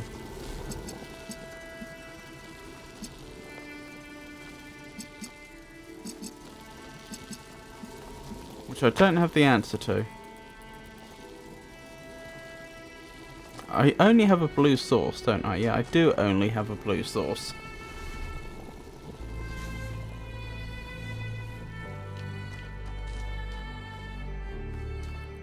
The thing is, I definitely need to send red here, and I definitely need to send red here.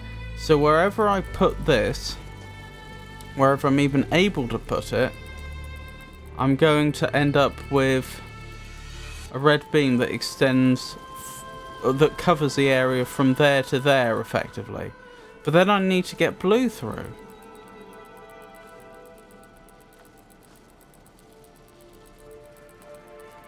And it's really not clear how I'd do that. Yeah, the angles here have been carefully chosen.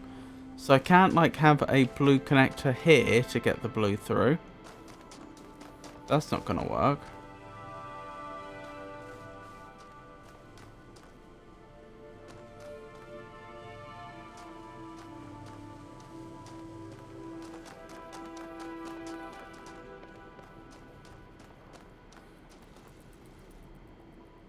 I'm wondering if I can bootstrap this somehow.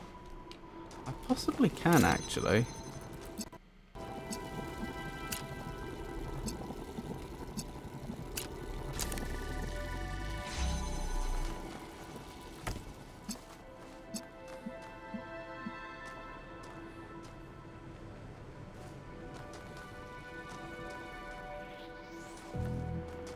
Maybe not.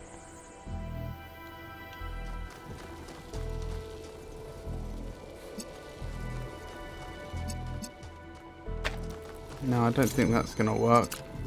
Not an encouraging sign, is it?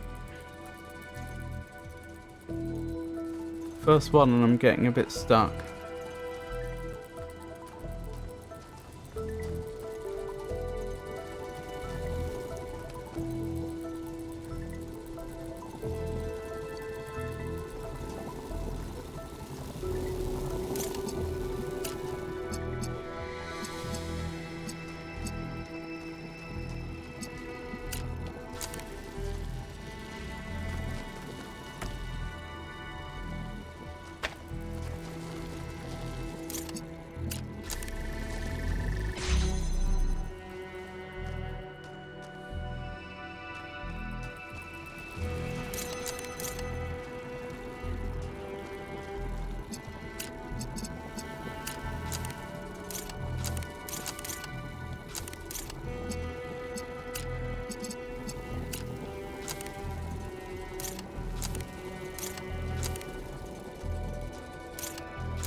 I'm thinking about the angles.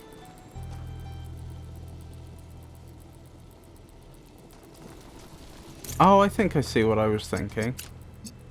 Sorry. I talked about the possibility of bootstrapping it before, but then I kind of like midway through doing it forgot how I intended to do it. Like that, the bootstrap.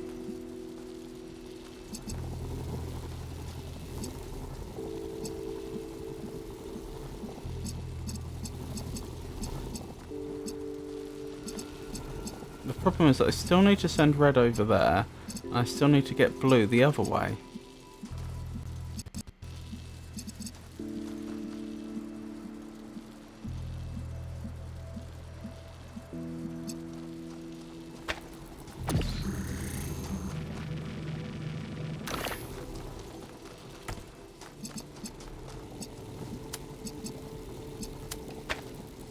I could get away with this, I think. If I was on the other side.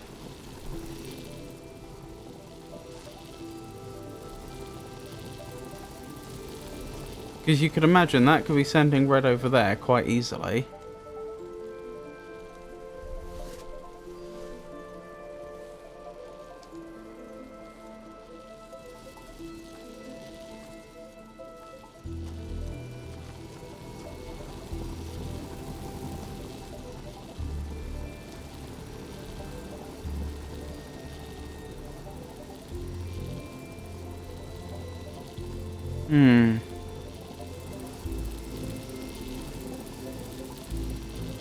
But then the problem becomes... Well, how do I do it? How do I get to the other side and still be able to manipulate over here?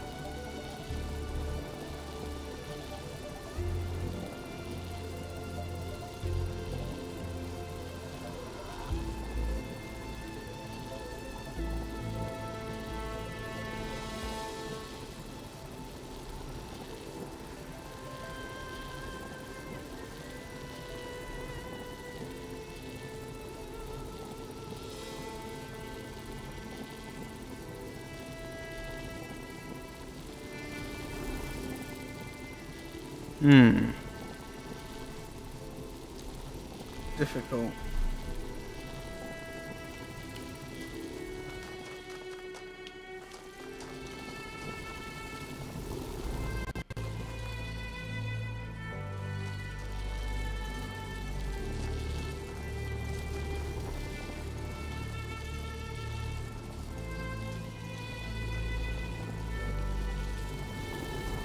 I think that must be the solution, because I cannot possibly send a red beam through the blue, and the blue has to follow that path. I cannot see that there's any other way. So it stands to reason that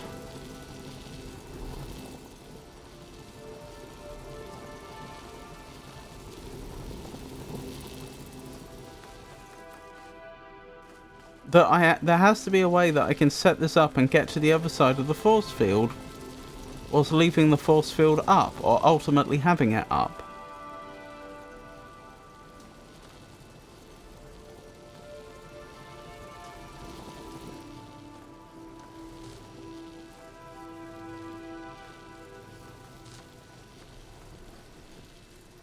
One thing I keep considering is, do I have sufficient line of sight that I could like have the connector on over here, and still having the driller in a particular position make a connection with the blue? But I don't think I could.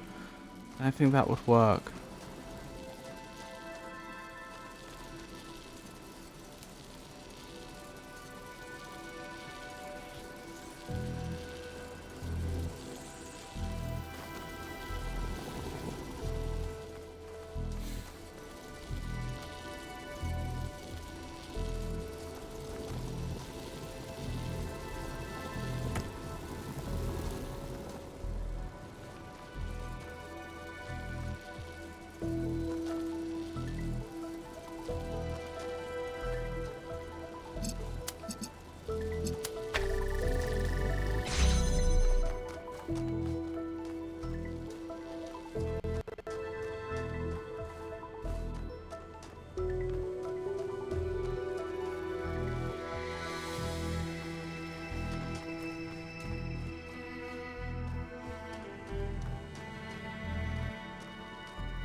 No, I can't get the...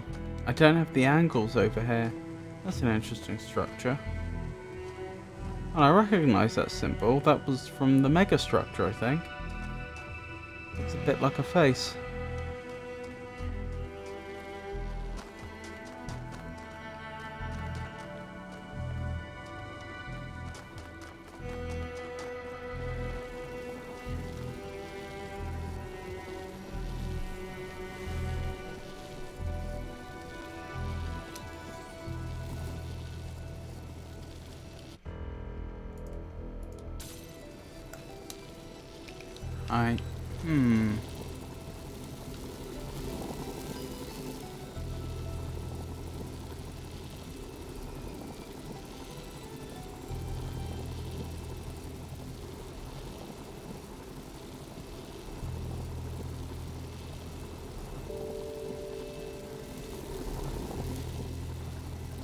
Hold on. What happens if you are also receiving blue? No, I didn't mean for you to send blue there. Oh well. Right, it sends blue. I think we're onto something.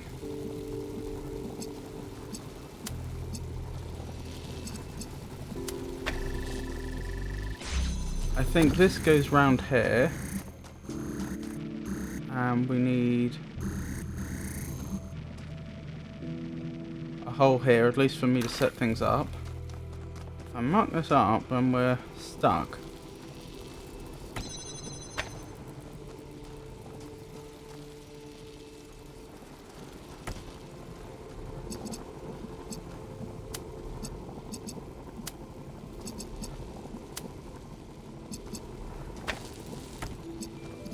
Or do I explicitly not want a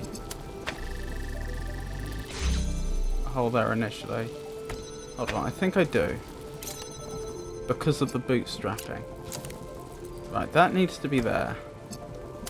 Now I bootstrap this. I think I've got it. Right, now I need to send this here. Now I take away the hole. Like so. This is the clever bit. If I've understood correctly. I connect it to the blue directly and I connect it to the red. Oops. And now this is unsolvable. Sorry, I do think the solution I had is correct. The problem was I accidentally placed that connector down too early and it broke the puzzle in a way which can't be repaired. So apologies about that. I'll try to get us back to the point we were just at fairly quickly though.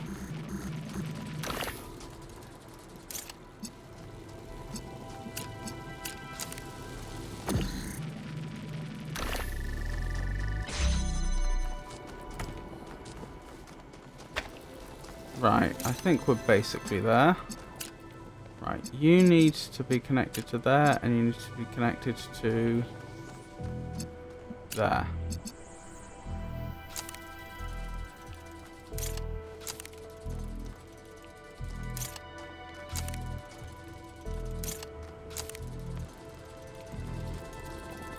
That looks like it would work. Good. Now I need to bootstrap you if I can. Like so. Good. Now you're bootstrapped. I let myself through. Right, you've been bootstrapped correctly, so I believe this just goes here and does nothing right now. Now this is where I need to place things correctly or I break the puzzle. So we connect you to the blue and we connect you to the red. The inverter specifically. The inverter has a lower priority than the source. This is how it works. This is how this little trick I'm trying to pull off works. And then we connect you to the red here and the blue here. And the idea is, while there's no hole in the copper, it's going to get red from the inverter, and that allows it to bring this force field down. As soon as there's a hole in the copper, on the other hand, it's going to have access to the blue source, which is a higher priority than the signal coming from the inverter, because the priority is the number of steps it's taken. In this case, 1 step. In the case of the source, 0 steps. 0 is lower than 1, so the blue will win out, and then that will send the blue signal to the blue over there.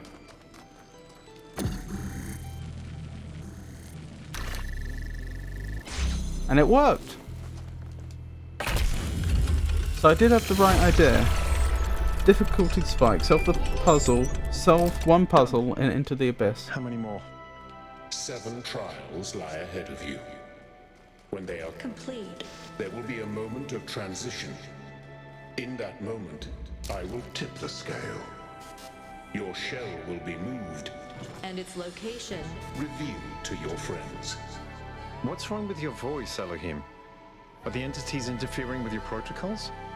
I cannot Not articulate.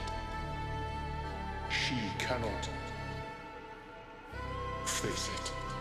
I have an idea. Could you tell me what happened in the old way, using your storyteller functions? I will try, Byron.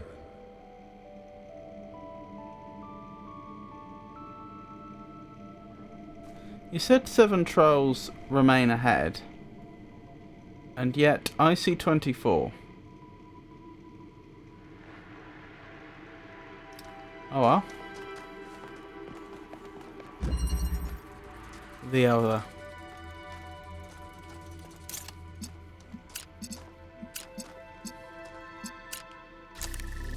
I hate to say it, I've got a feeling this is going to be absolutely exhausting. Oh no.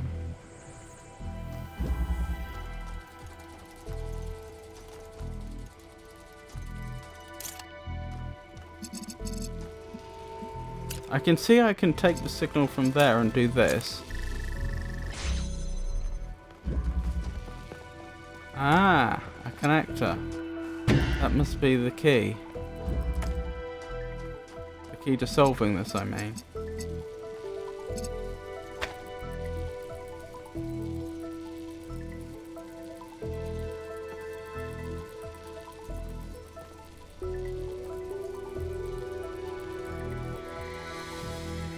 What? That was a weird bug. That is a weird bug.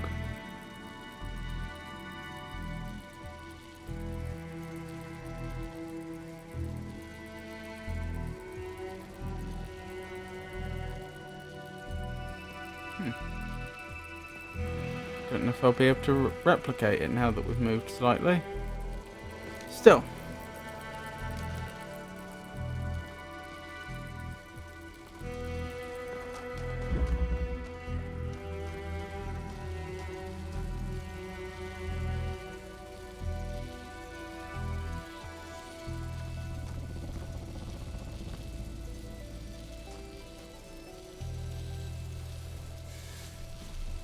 I can see how I could use that connector to get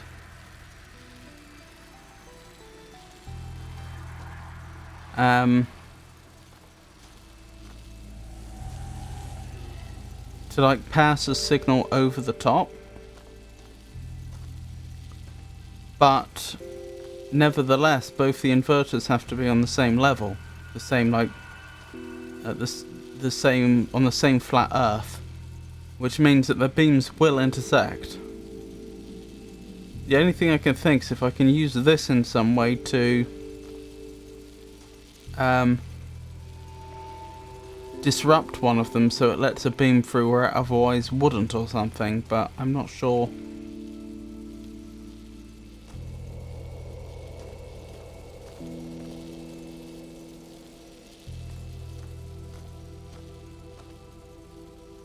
Not sure how I'd do that.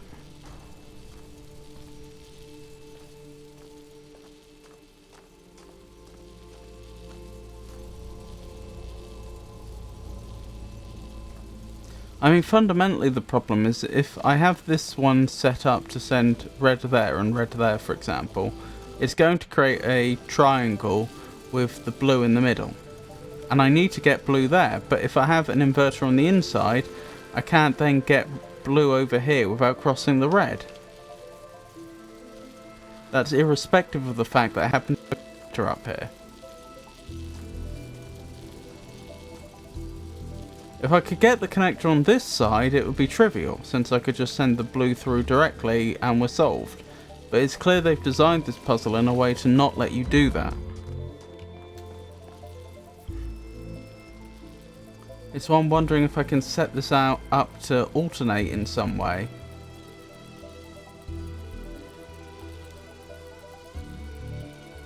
I have actually forgotten how to do an alternator though.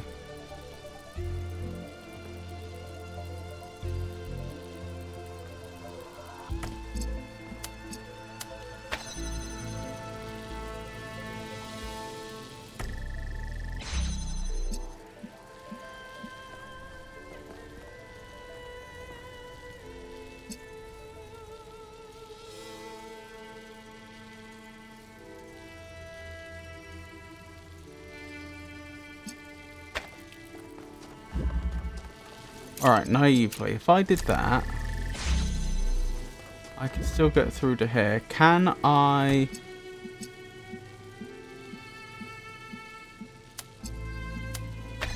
I can certainly get that one back, but then what?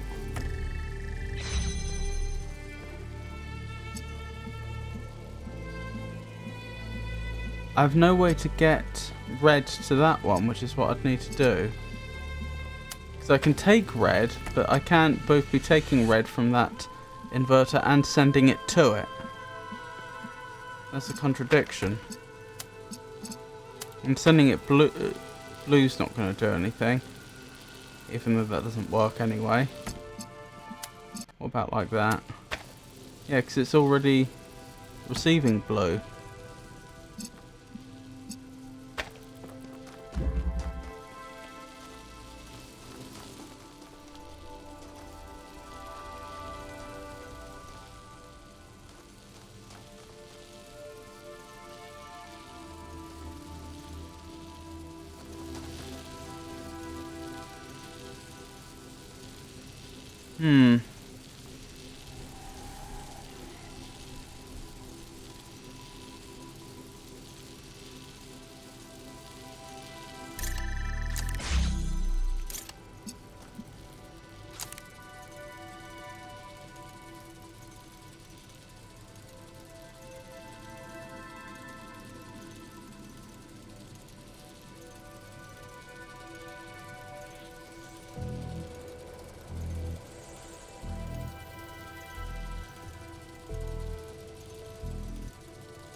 There we go.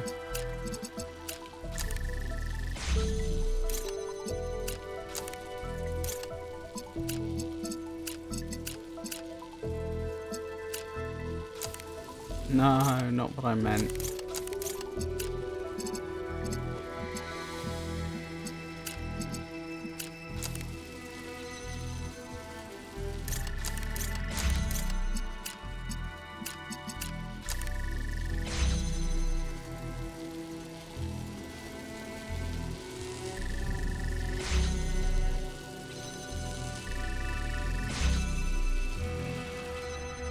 Yeah, I couldn't make that dash.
There's only two ways I see it. Either I use the connector over there to manipulate over here, or I set up an alternator using it.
Goodness me.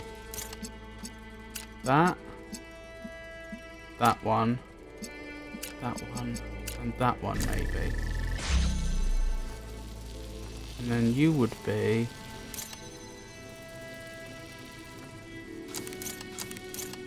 this one, and this one. That then lets me in.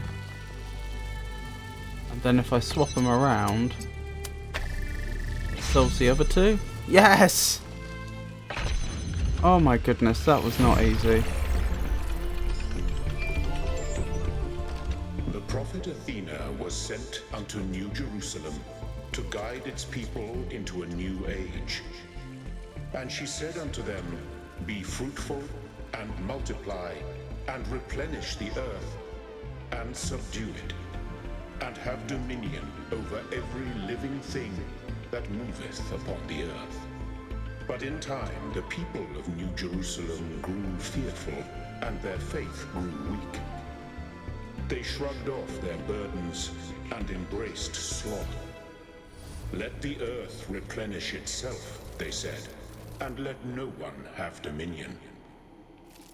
Out of the words of the prophet, they made an idol called the Founder, and set it above themselves, and it had dominion over all. Goodness. I do like the use of language there.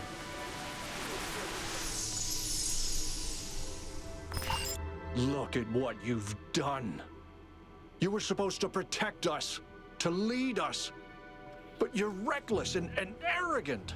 I did. I tried to. But nobody would listen. They only heard what they wanted to hear. Look at this machine that you built. Do you really think this is a tool? It's a weapon. It killed your daughter. And now you're going to give it to your children? And what do you think is going to happen next? I don't know. I can't tell.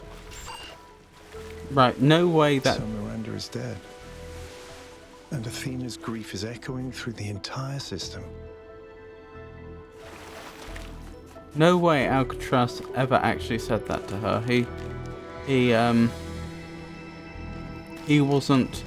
He was part of the expedition party. He was not part of the original group that developed the technology and knew about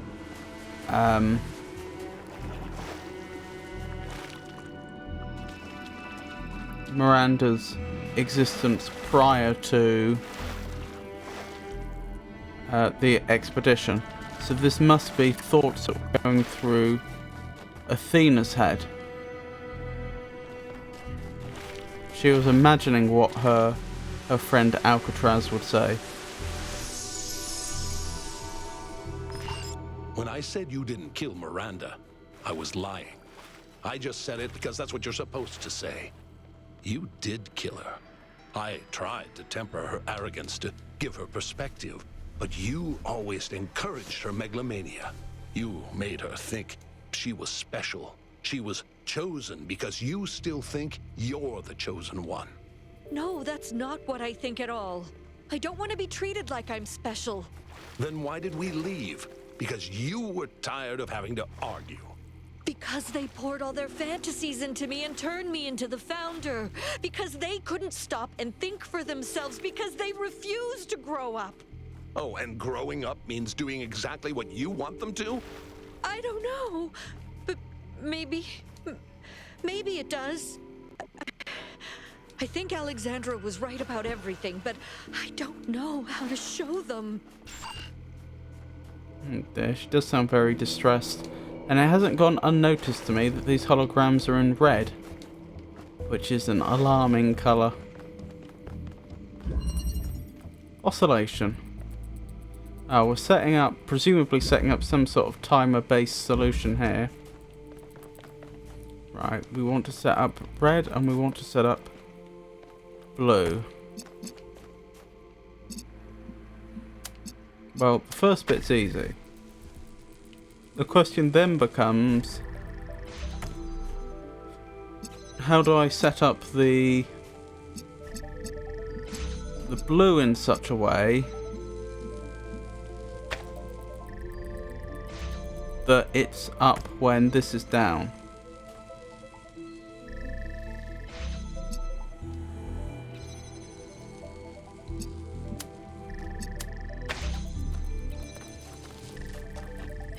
Hey Pikachu, lovely to see you. How are you today?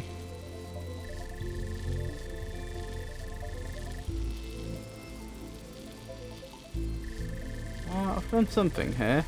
Not what I intended, I don't think. How are you, Pikachu?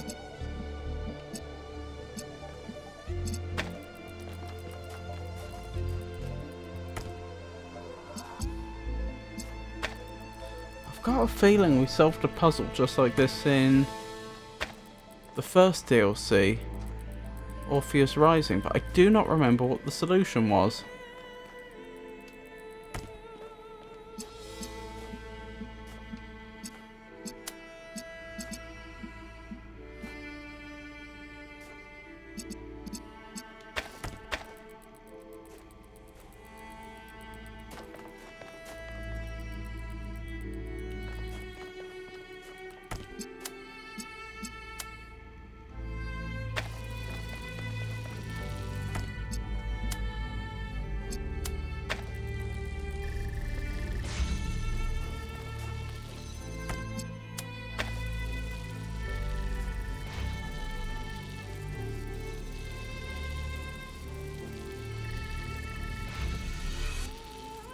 Woke up very, very late and I've been making some Twitch rounds. You're in third person, so that's what your character looks like. Oh, that's what my current character looks like. That's a good point. I've been playing some of this game in third person. I'm not even thinking about it. This isn't the character from the main game, or indeed the DLC I was just doing. But it is the character I'm currently controlling. Byron.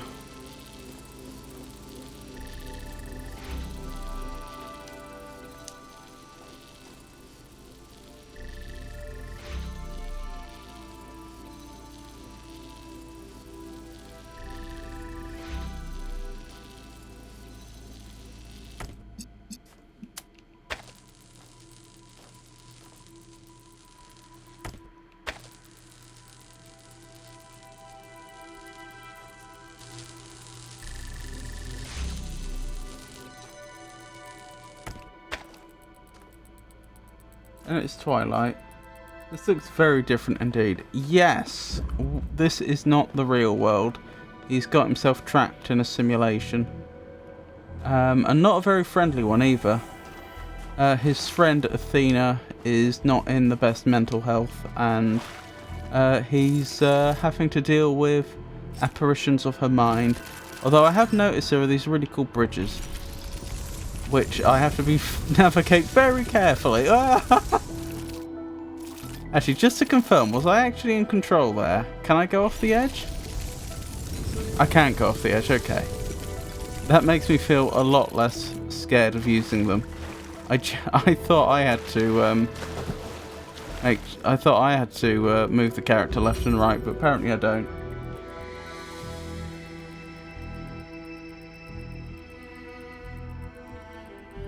What you doing, you in here? Hello, Branman. Doing up in here? Incidentally, for those wondering about the puzzle, that's where I'm trying to get to. There's two force fields in the way. I can easily drop the blue one the first one by giving power to the blue, like so. That's easy. And I can easily drop the second one by putting a red beam to the red receiver. That'll drop the second one. But the issue is, I'm not sure if you can tell clearly, but the second one is down. But the issue is, with the angles that are available to me, I can't do both at the same time. The beams would intersect, which means no beam would get through. And this particular puzzle is called Oscillation, so I'm pretty sure I'm supposed to use this fence that's going up and down to create some sort of timer.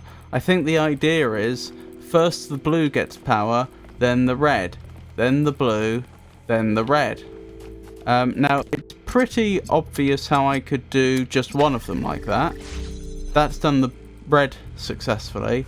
But then the question is, how do I make sure that the blue gets a signal, specifically when the red is down and not at any other point, and without cutting off the red when it would be up, if that makes sense. That's what I'm stuck on. So, like, I can't just do that, because then they're either intersecting with each other, or they're both being blocked off. I need to somehow find a way to have this one basically not just carry the blue, but also in like an inverted way, where when the red is down, the blue is up.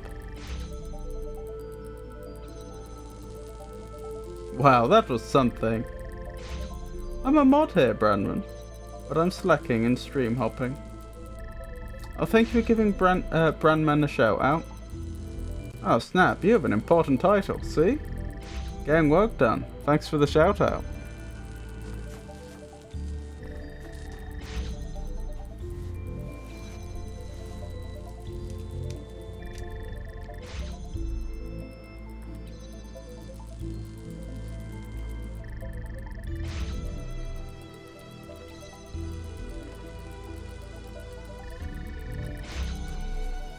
Ah, could that be something to do with it?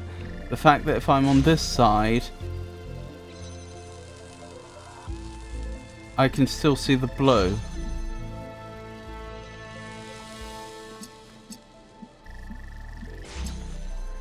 Maybe.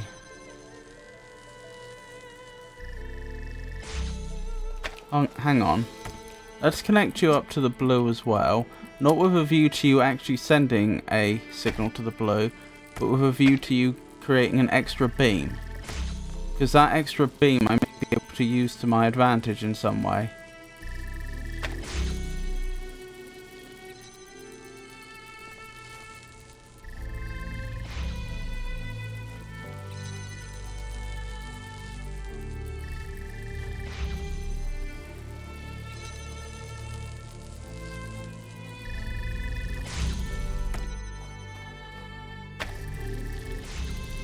On.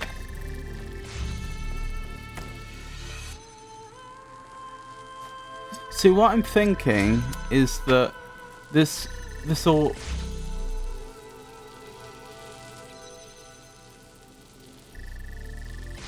this is very close to the solution. What I'm thinking is when beams intercept, they will only intercept the first beam they encounter. The problem now is it's encountering the beam that we want to actually get through first. And the extra beam I've added just for the sake of having an extra beam get through, but I don't need that to get through. But you can see I'm very close to the solution here. We get blue for a while, then we get red, then we get blue, then we get red.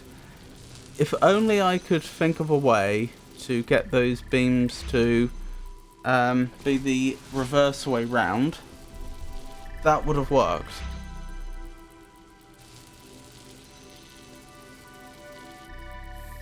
These emojis. What is going on with that second emoji? Banger. Interesting. You make any more progress in Night Rain? I'm probably going to start playing it again now that I'm done with Lies of P DLC. Not yet. Want to hop on again soon, but I haven't had the time. Went to the game store to try to get a copy of Lies of P, but didn't want to buy a new one for 50 bucks. And then shell out more for the DLC. It's not like I'd have time to play it out. Anyway, they don't have it at the library then.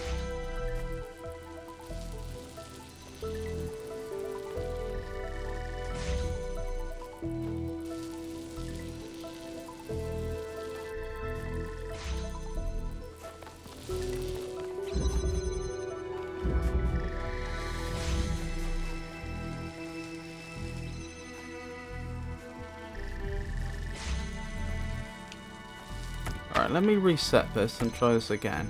What if I did it the other way round? Would that help at all?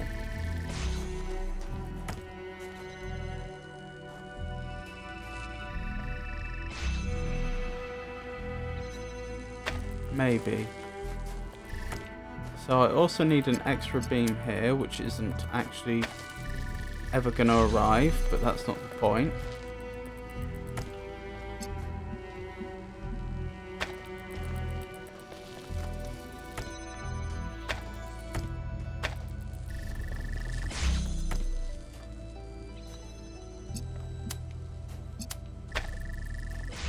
No, we've got the same problem as before, I think. But the other way round now.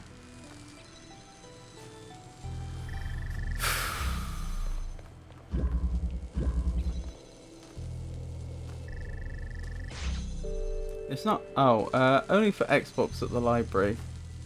I try to wait for a complete edition. A physical edition would definitely be worth it.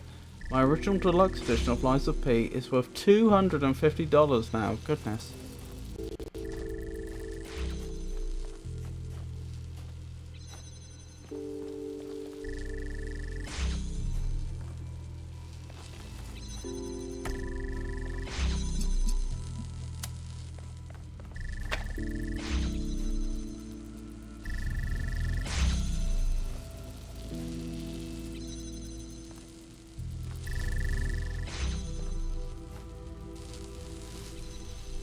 Yeah, that's the plan. They have to release a complete edition sometime. Why can't I type today?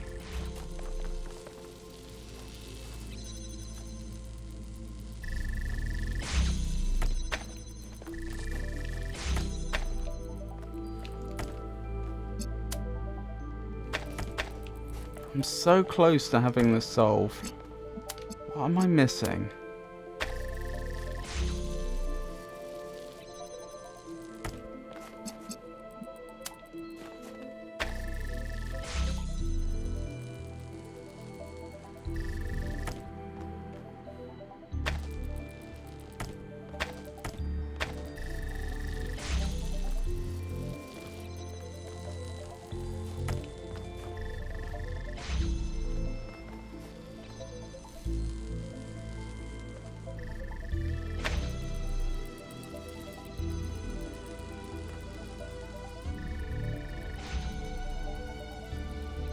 Don't worry, I'm having the same problem. Are you working right now, Brandman?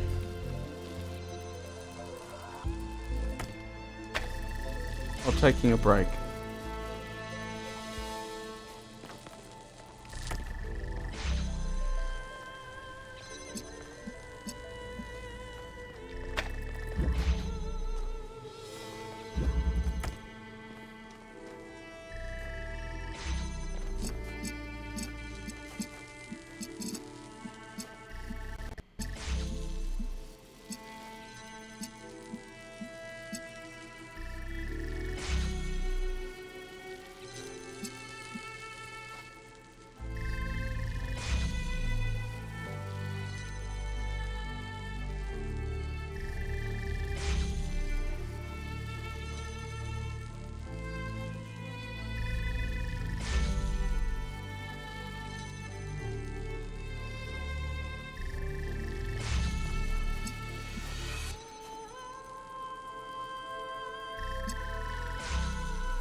I was just actually typing that I was about to head out.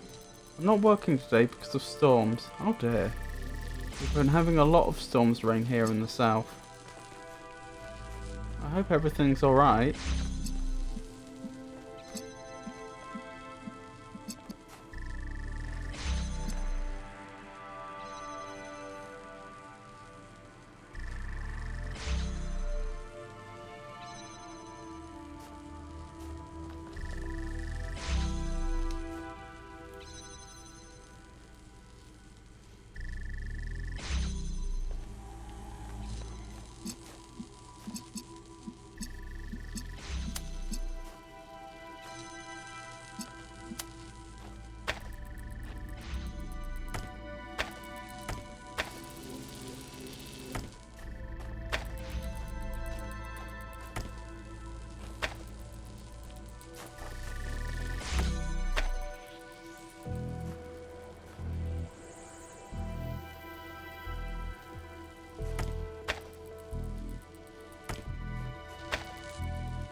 I'm probably about to start playing a game soon. I gotta eat lunch and then I'll probably hop on Night Rain.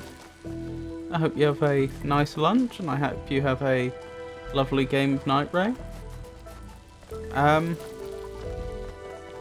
You don't have to answer this, but out of curiosity, what's on the lunch menu today?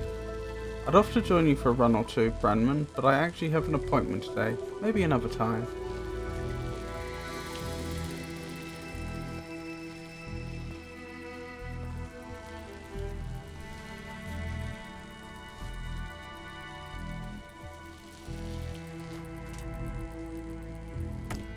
I feel so dumb. What's the solution?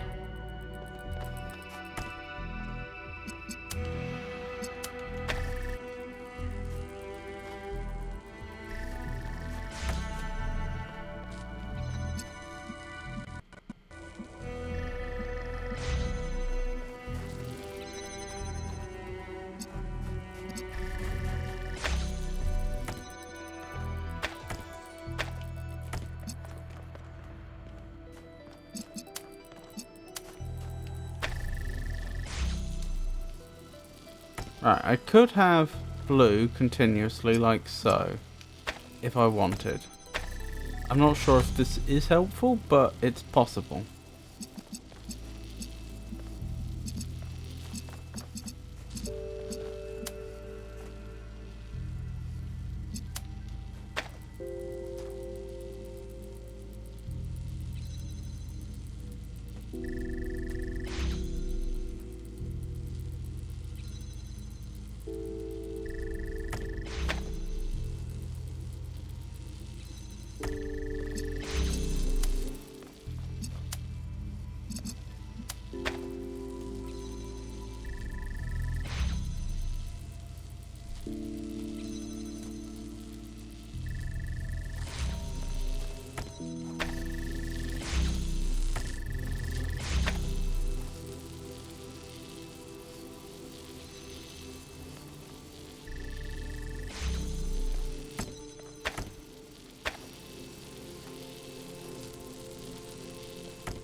Oh, I thought I had it there for a second, but I don't.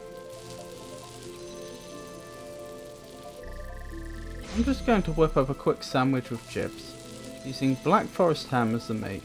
That sounds delicious.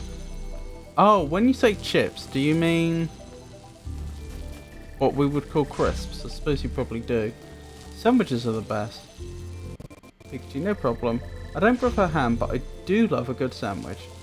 I'm actually going to poke my head to another stream for a minute, but I'll be back, El Magnifico. Okie doke. Hope you have a good time. I'll probably be wrapping up in the not too distant future, but don't worry if you don't make it back before I've wrapped up. Yeah, crisps, not fries.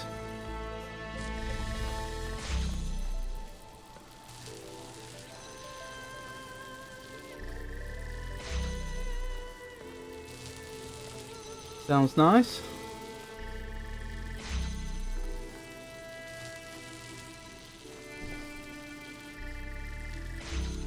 What flavour of crisp are we talking? If you don't mind my asking, so you don't have to answer.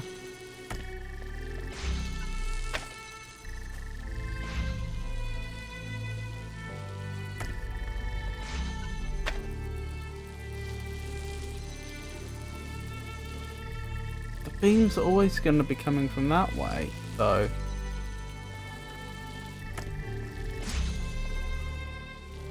Which is always going to cause a problem. Barbecue mostly. I see. Well, I hope it's delicious.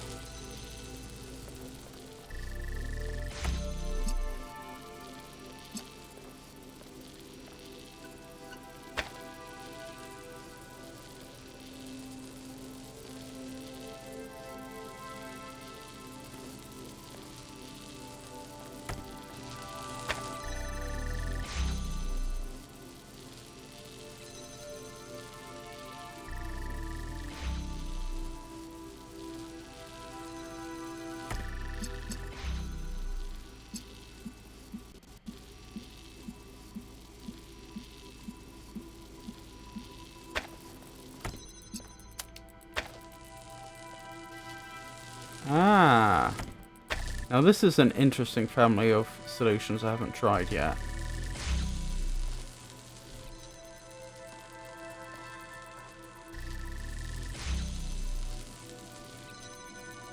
So when this is up, you produce a beam. When this is down, it does not produce a beam.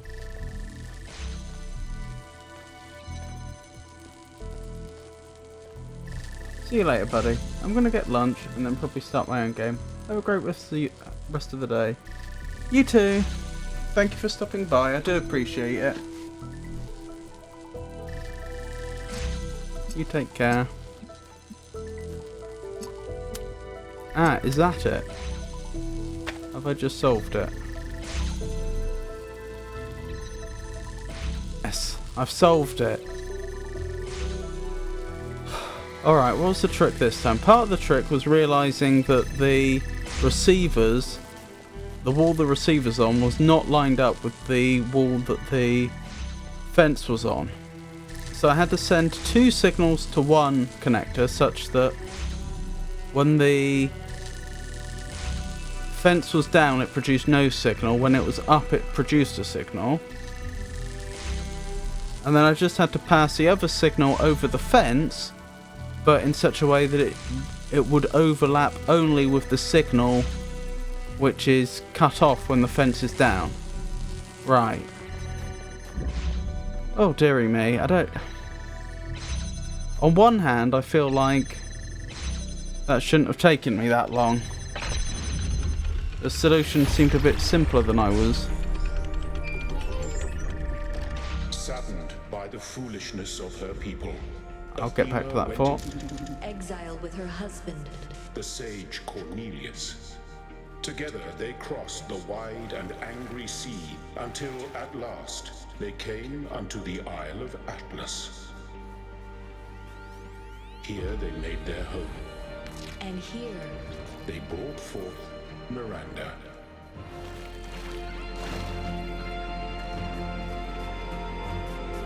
Yeah, on one hand, I think the solution to that puzzle ended up being a little simpler than a lot of the things I was considering. But on the other hand, I did not find that easy. That challenged me.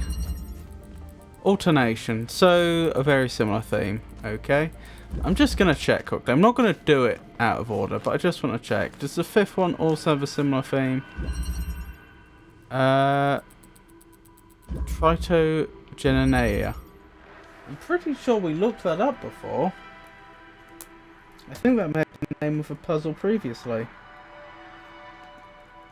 Tritogeneia.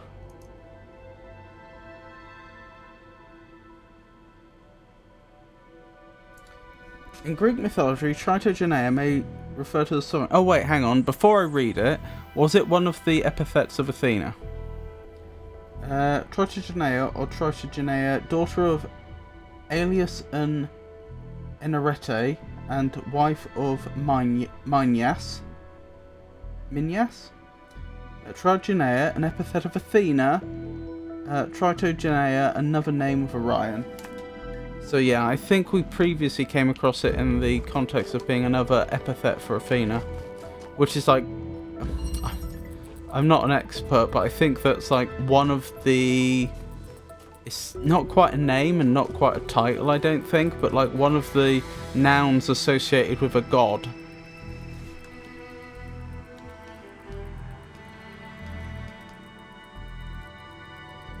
I think it refers to like a role they fulfill. Like if you said, I don't know, Hephaestus of blacksmiths or something, as opposed to Hephaestus in general. I may be making this up, let me see. Although I should point out, even if I'm correct, I think this was a closed set. This was like a set of terms which are associated with a specific god that is well known, not just you make one up. A term used to characterize a person or thing, such as rosy-fingered in Rosy-Fingered Dawn, or the Great in Catherine the Great. A term used as a descriptive substitute for the name or title of a person, such as the Great Emancipator for Abraham Lincoln. A disparaging or abusive word or phrase. Okay. An epithet, also a byname, is a descriptive term commonly accompanying or occurring in place of the name of a real or fictitious person, place, or thing. Okay, it sounds like my understanding was sort of adjacent to the truth. It wasn't quite wrong, but it was also like didn't have the emphasis quite right. Right, so it is a descriptive term which is associated with somebody. So that like corresponds to what I was saying before about how with gods it would be like associated with a particular role they fulfill.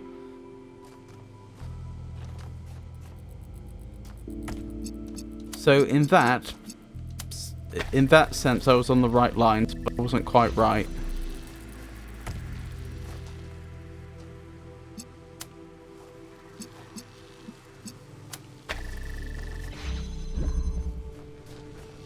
Okay. What was the point in that then? Oh. I'm dumb.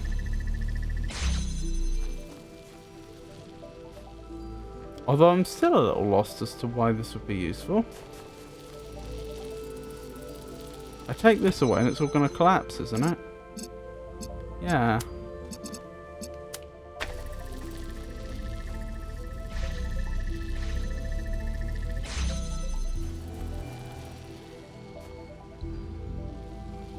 Meaning I can't easily take one of the connectors in here as yet.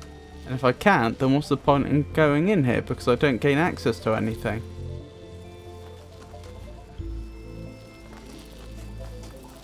Hang on. Yes, so part of the problem here is going to be crossing beams. That's going to be a general problem, looking at this.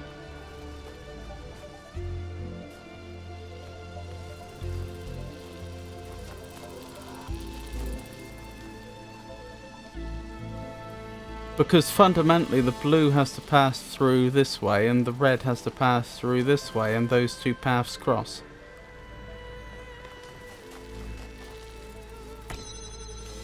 If I did something like that though, it would be pointless, okay?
I think Tritogenea means Triton born, if I recall correctly.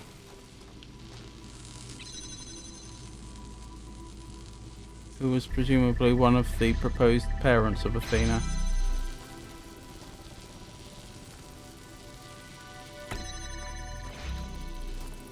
Triton, I believe, being one of the oceanic gods, but obviously not Poseidon.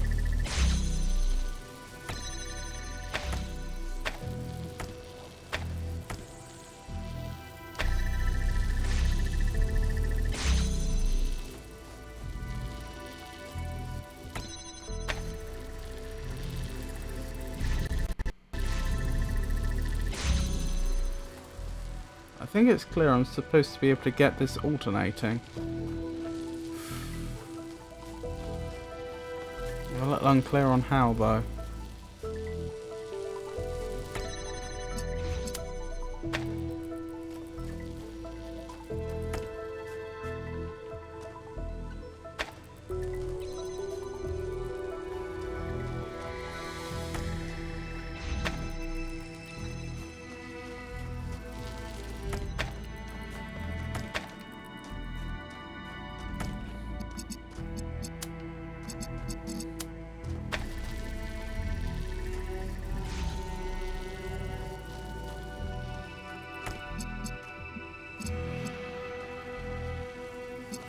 It must be the second part that alternates, if anything.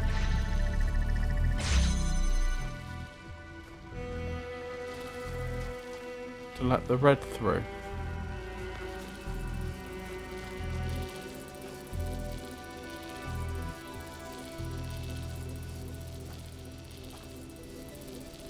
Maybe if I pass the red through the force field, because then the blue would have to complete before it could cut the beam off. That sort of works. But it doesn't let the red through for any length of time.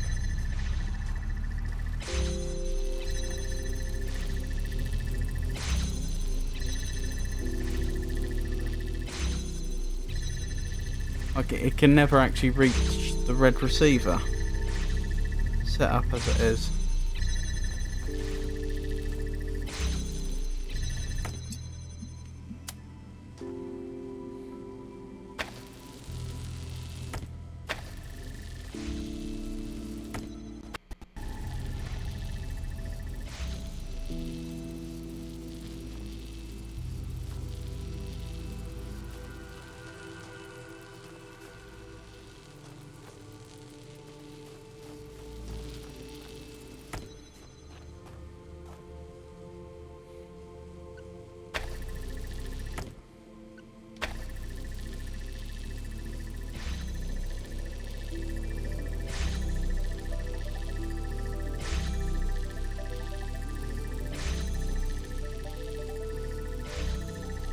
Causing this to cut off.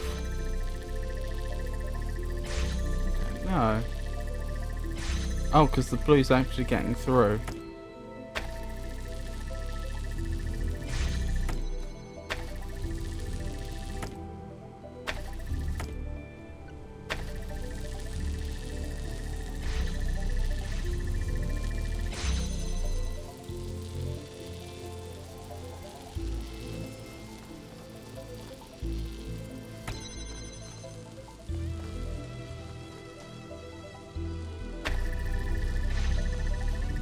That's not gonna work. That was never gonna work.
Thing I can think is if you transport the red beam.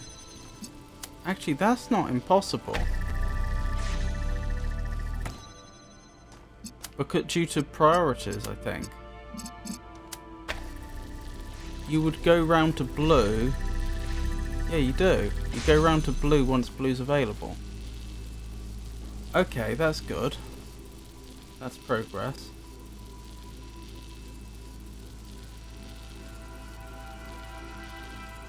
And so finally I need a way to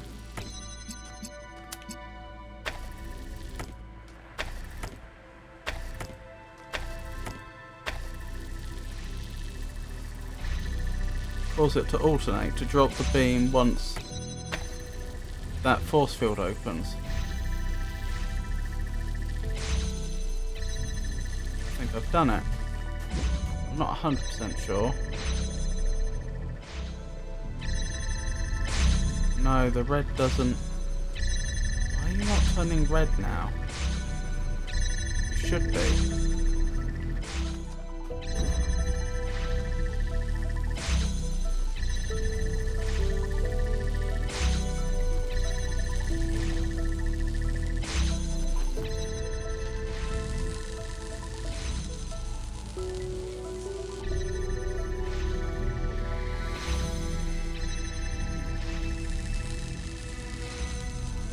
The blue only drops for a second, is that the problem? The blue only drops for a second. Or less than a second.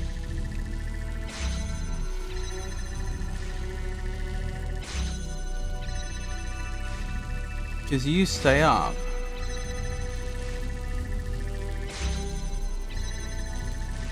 Alright. So I put you together.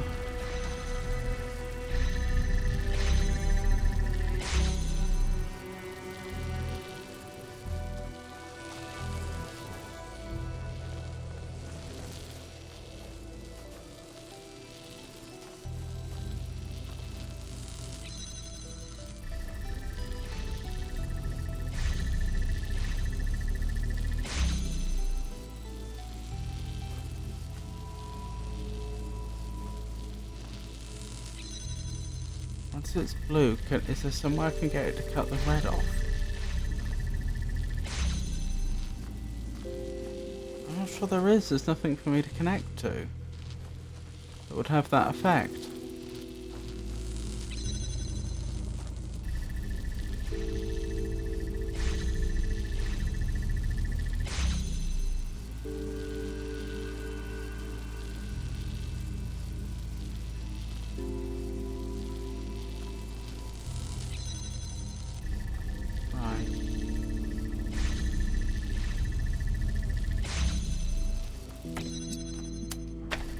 That?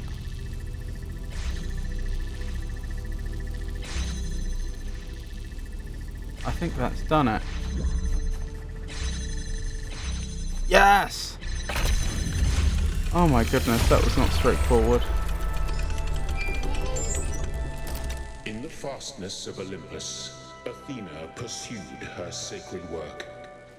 And it came to pass that there was revealed unto her the true nature of the Word, which underlies all creation, and knowledge of which grants dominion over all earthly things. So that's what they meant by the language of creation. A theory of everything. Full control over physics. But her daughter Miranda was brash, and did not heed Athena's warnings.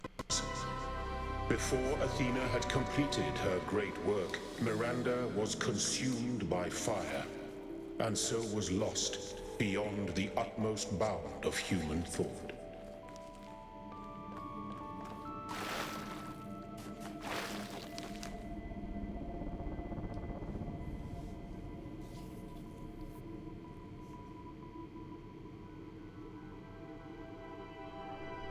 I do like the pseudo-biblical language. It's good, and this looks like good DLC. I think I liked the last puzzle, Alternate, a bit more than the third puzzle. What was that? I should remember. Oh, that was Oscillate, wasn't it? I don't know why. I'm not sure it was necessarily down to the puzzle so much as my state of mind as I was solving it. But I found Oscillate a bit more frustrating until I finally cracked it, whereas with Alternate it felt like I was making incremental improvements till I actually got to the solution, which was more satisfying than just like trying random things until suddenly you hit upon the right idea. Anywho, I should probably wrap up now. Given that I only have one viewer, there's probably not much point in raiding anyone, but I'll tell you what, why don't we raid Avon the Raven anyway? Just as a goodwill gesture, if for nothing else. Not that I have any particular reason to believe that they don't think I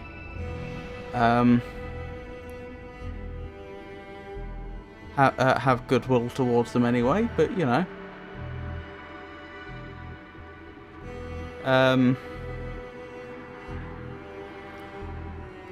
Just for the sake of it being a kind gesture. Even if practically it doesn't do much. Right, so let's wrap up there. Thank you for joining, everyone. I hope you enjoyed the stream. I would say the fan on the iPhone to prevent it from overheating has worked again. Of course, until I actually, you know, keep trying it over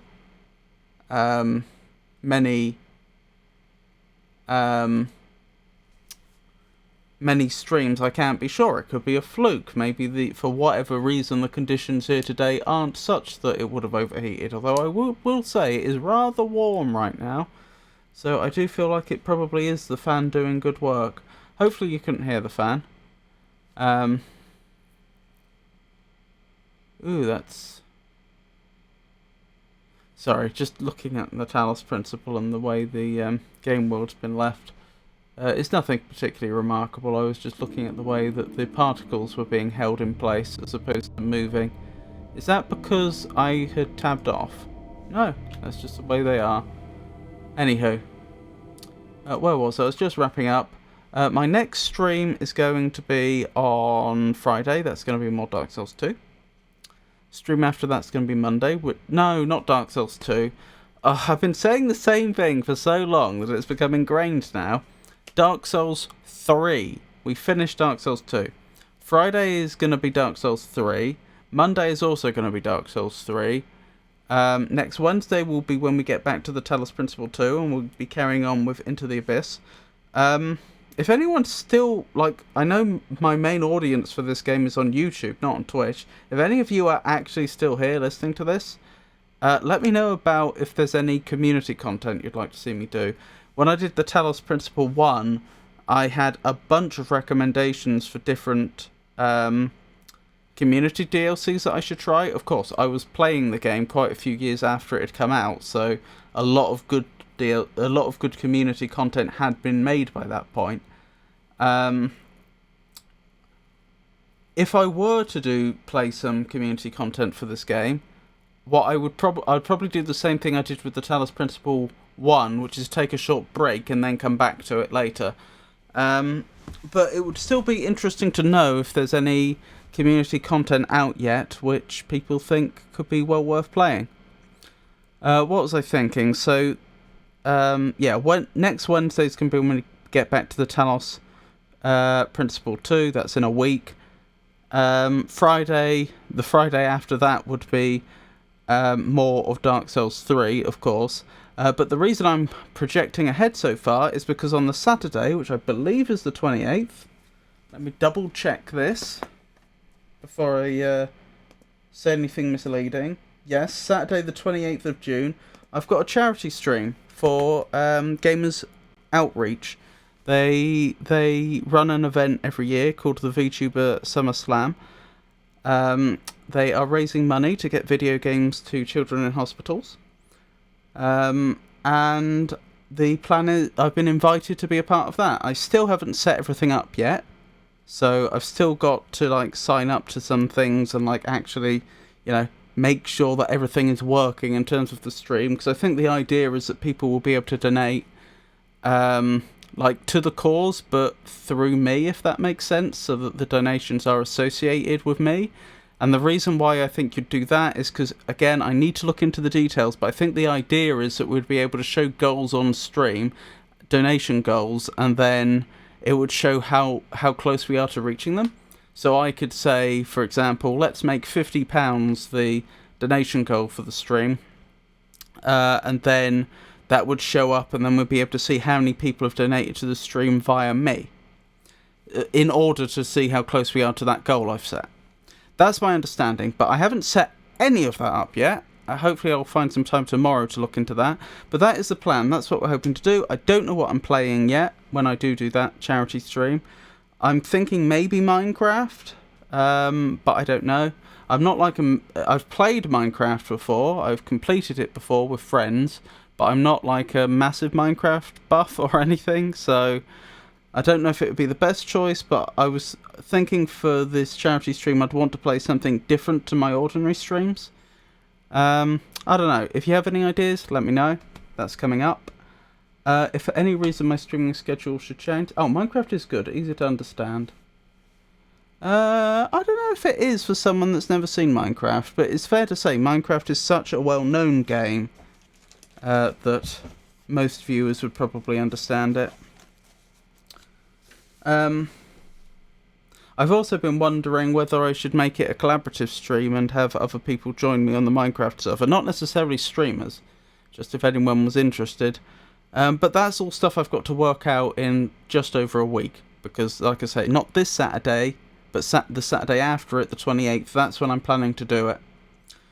Yeah, if my streaming schedule should change, I'll announce it on X, formerly known as Twitter, Blue Sky, Mastodon, Meta Threads, and I would also announce it on our Discord server. Thank you for joining me, everyone. Thank you to everyone that kept me company in chat, and thank you to everybody who lurked. I appreciate each and every one of you, and I hope you all have a wonderful night. Good night, everybody.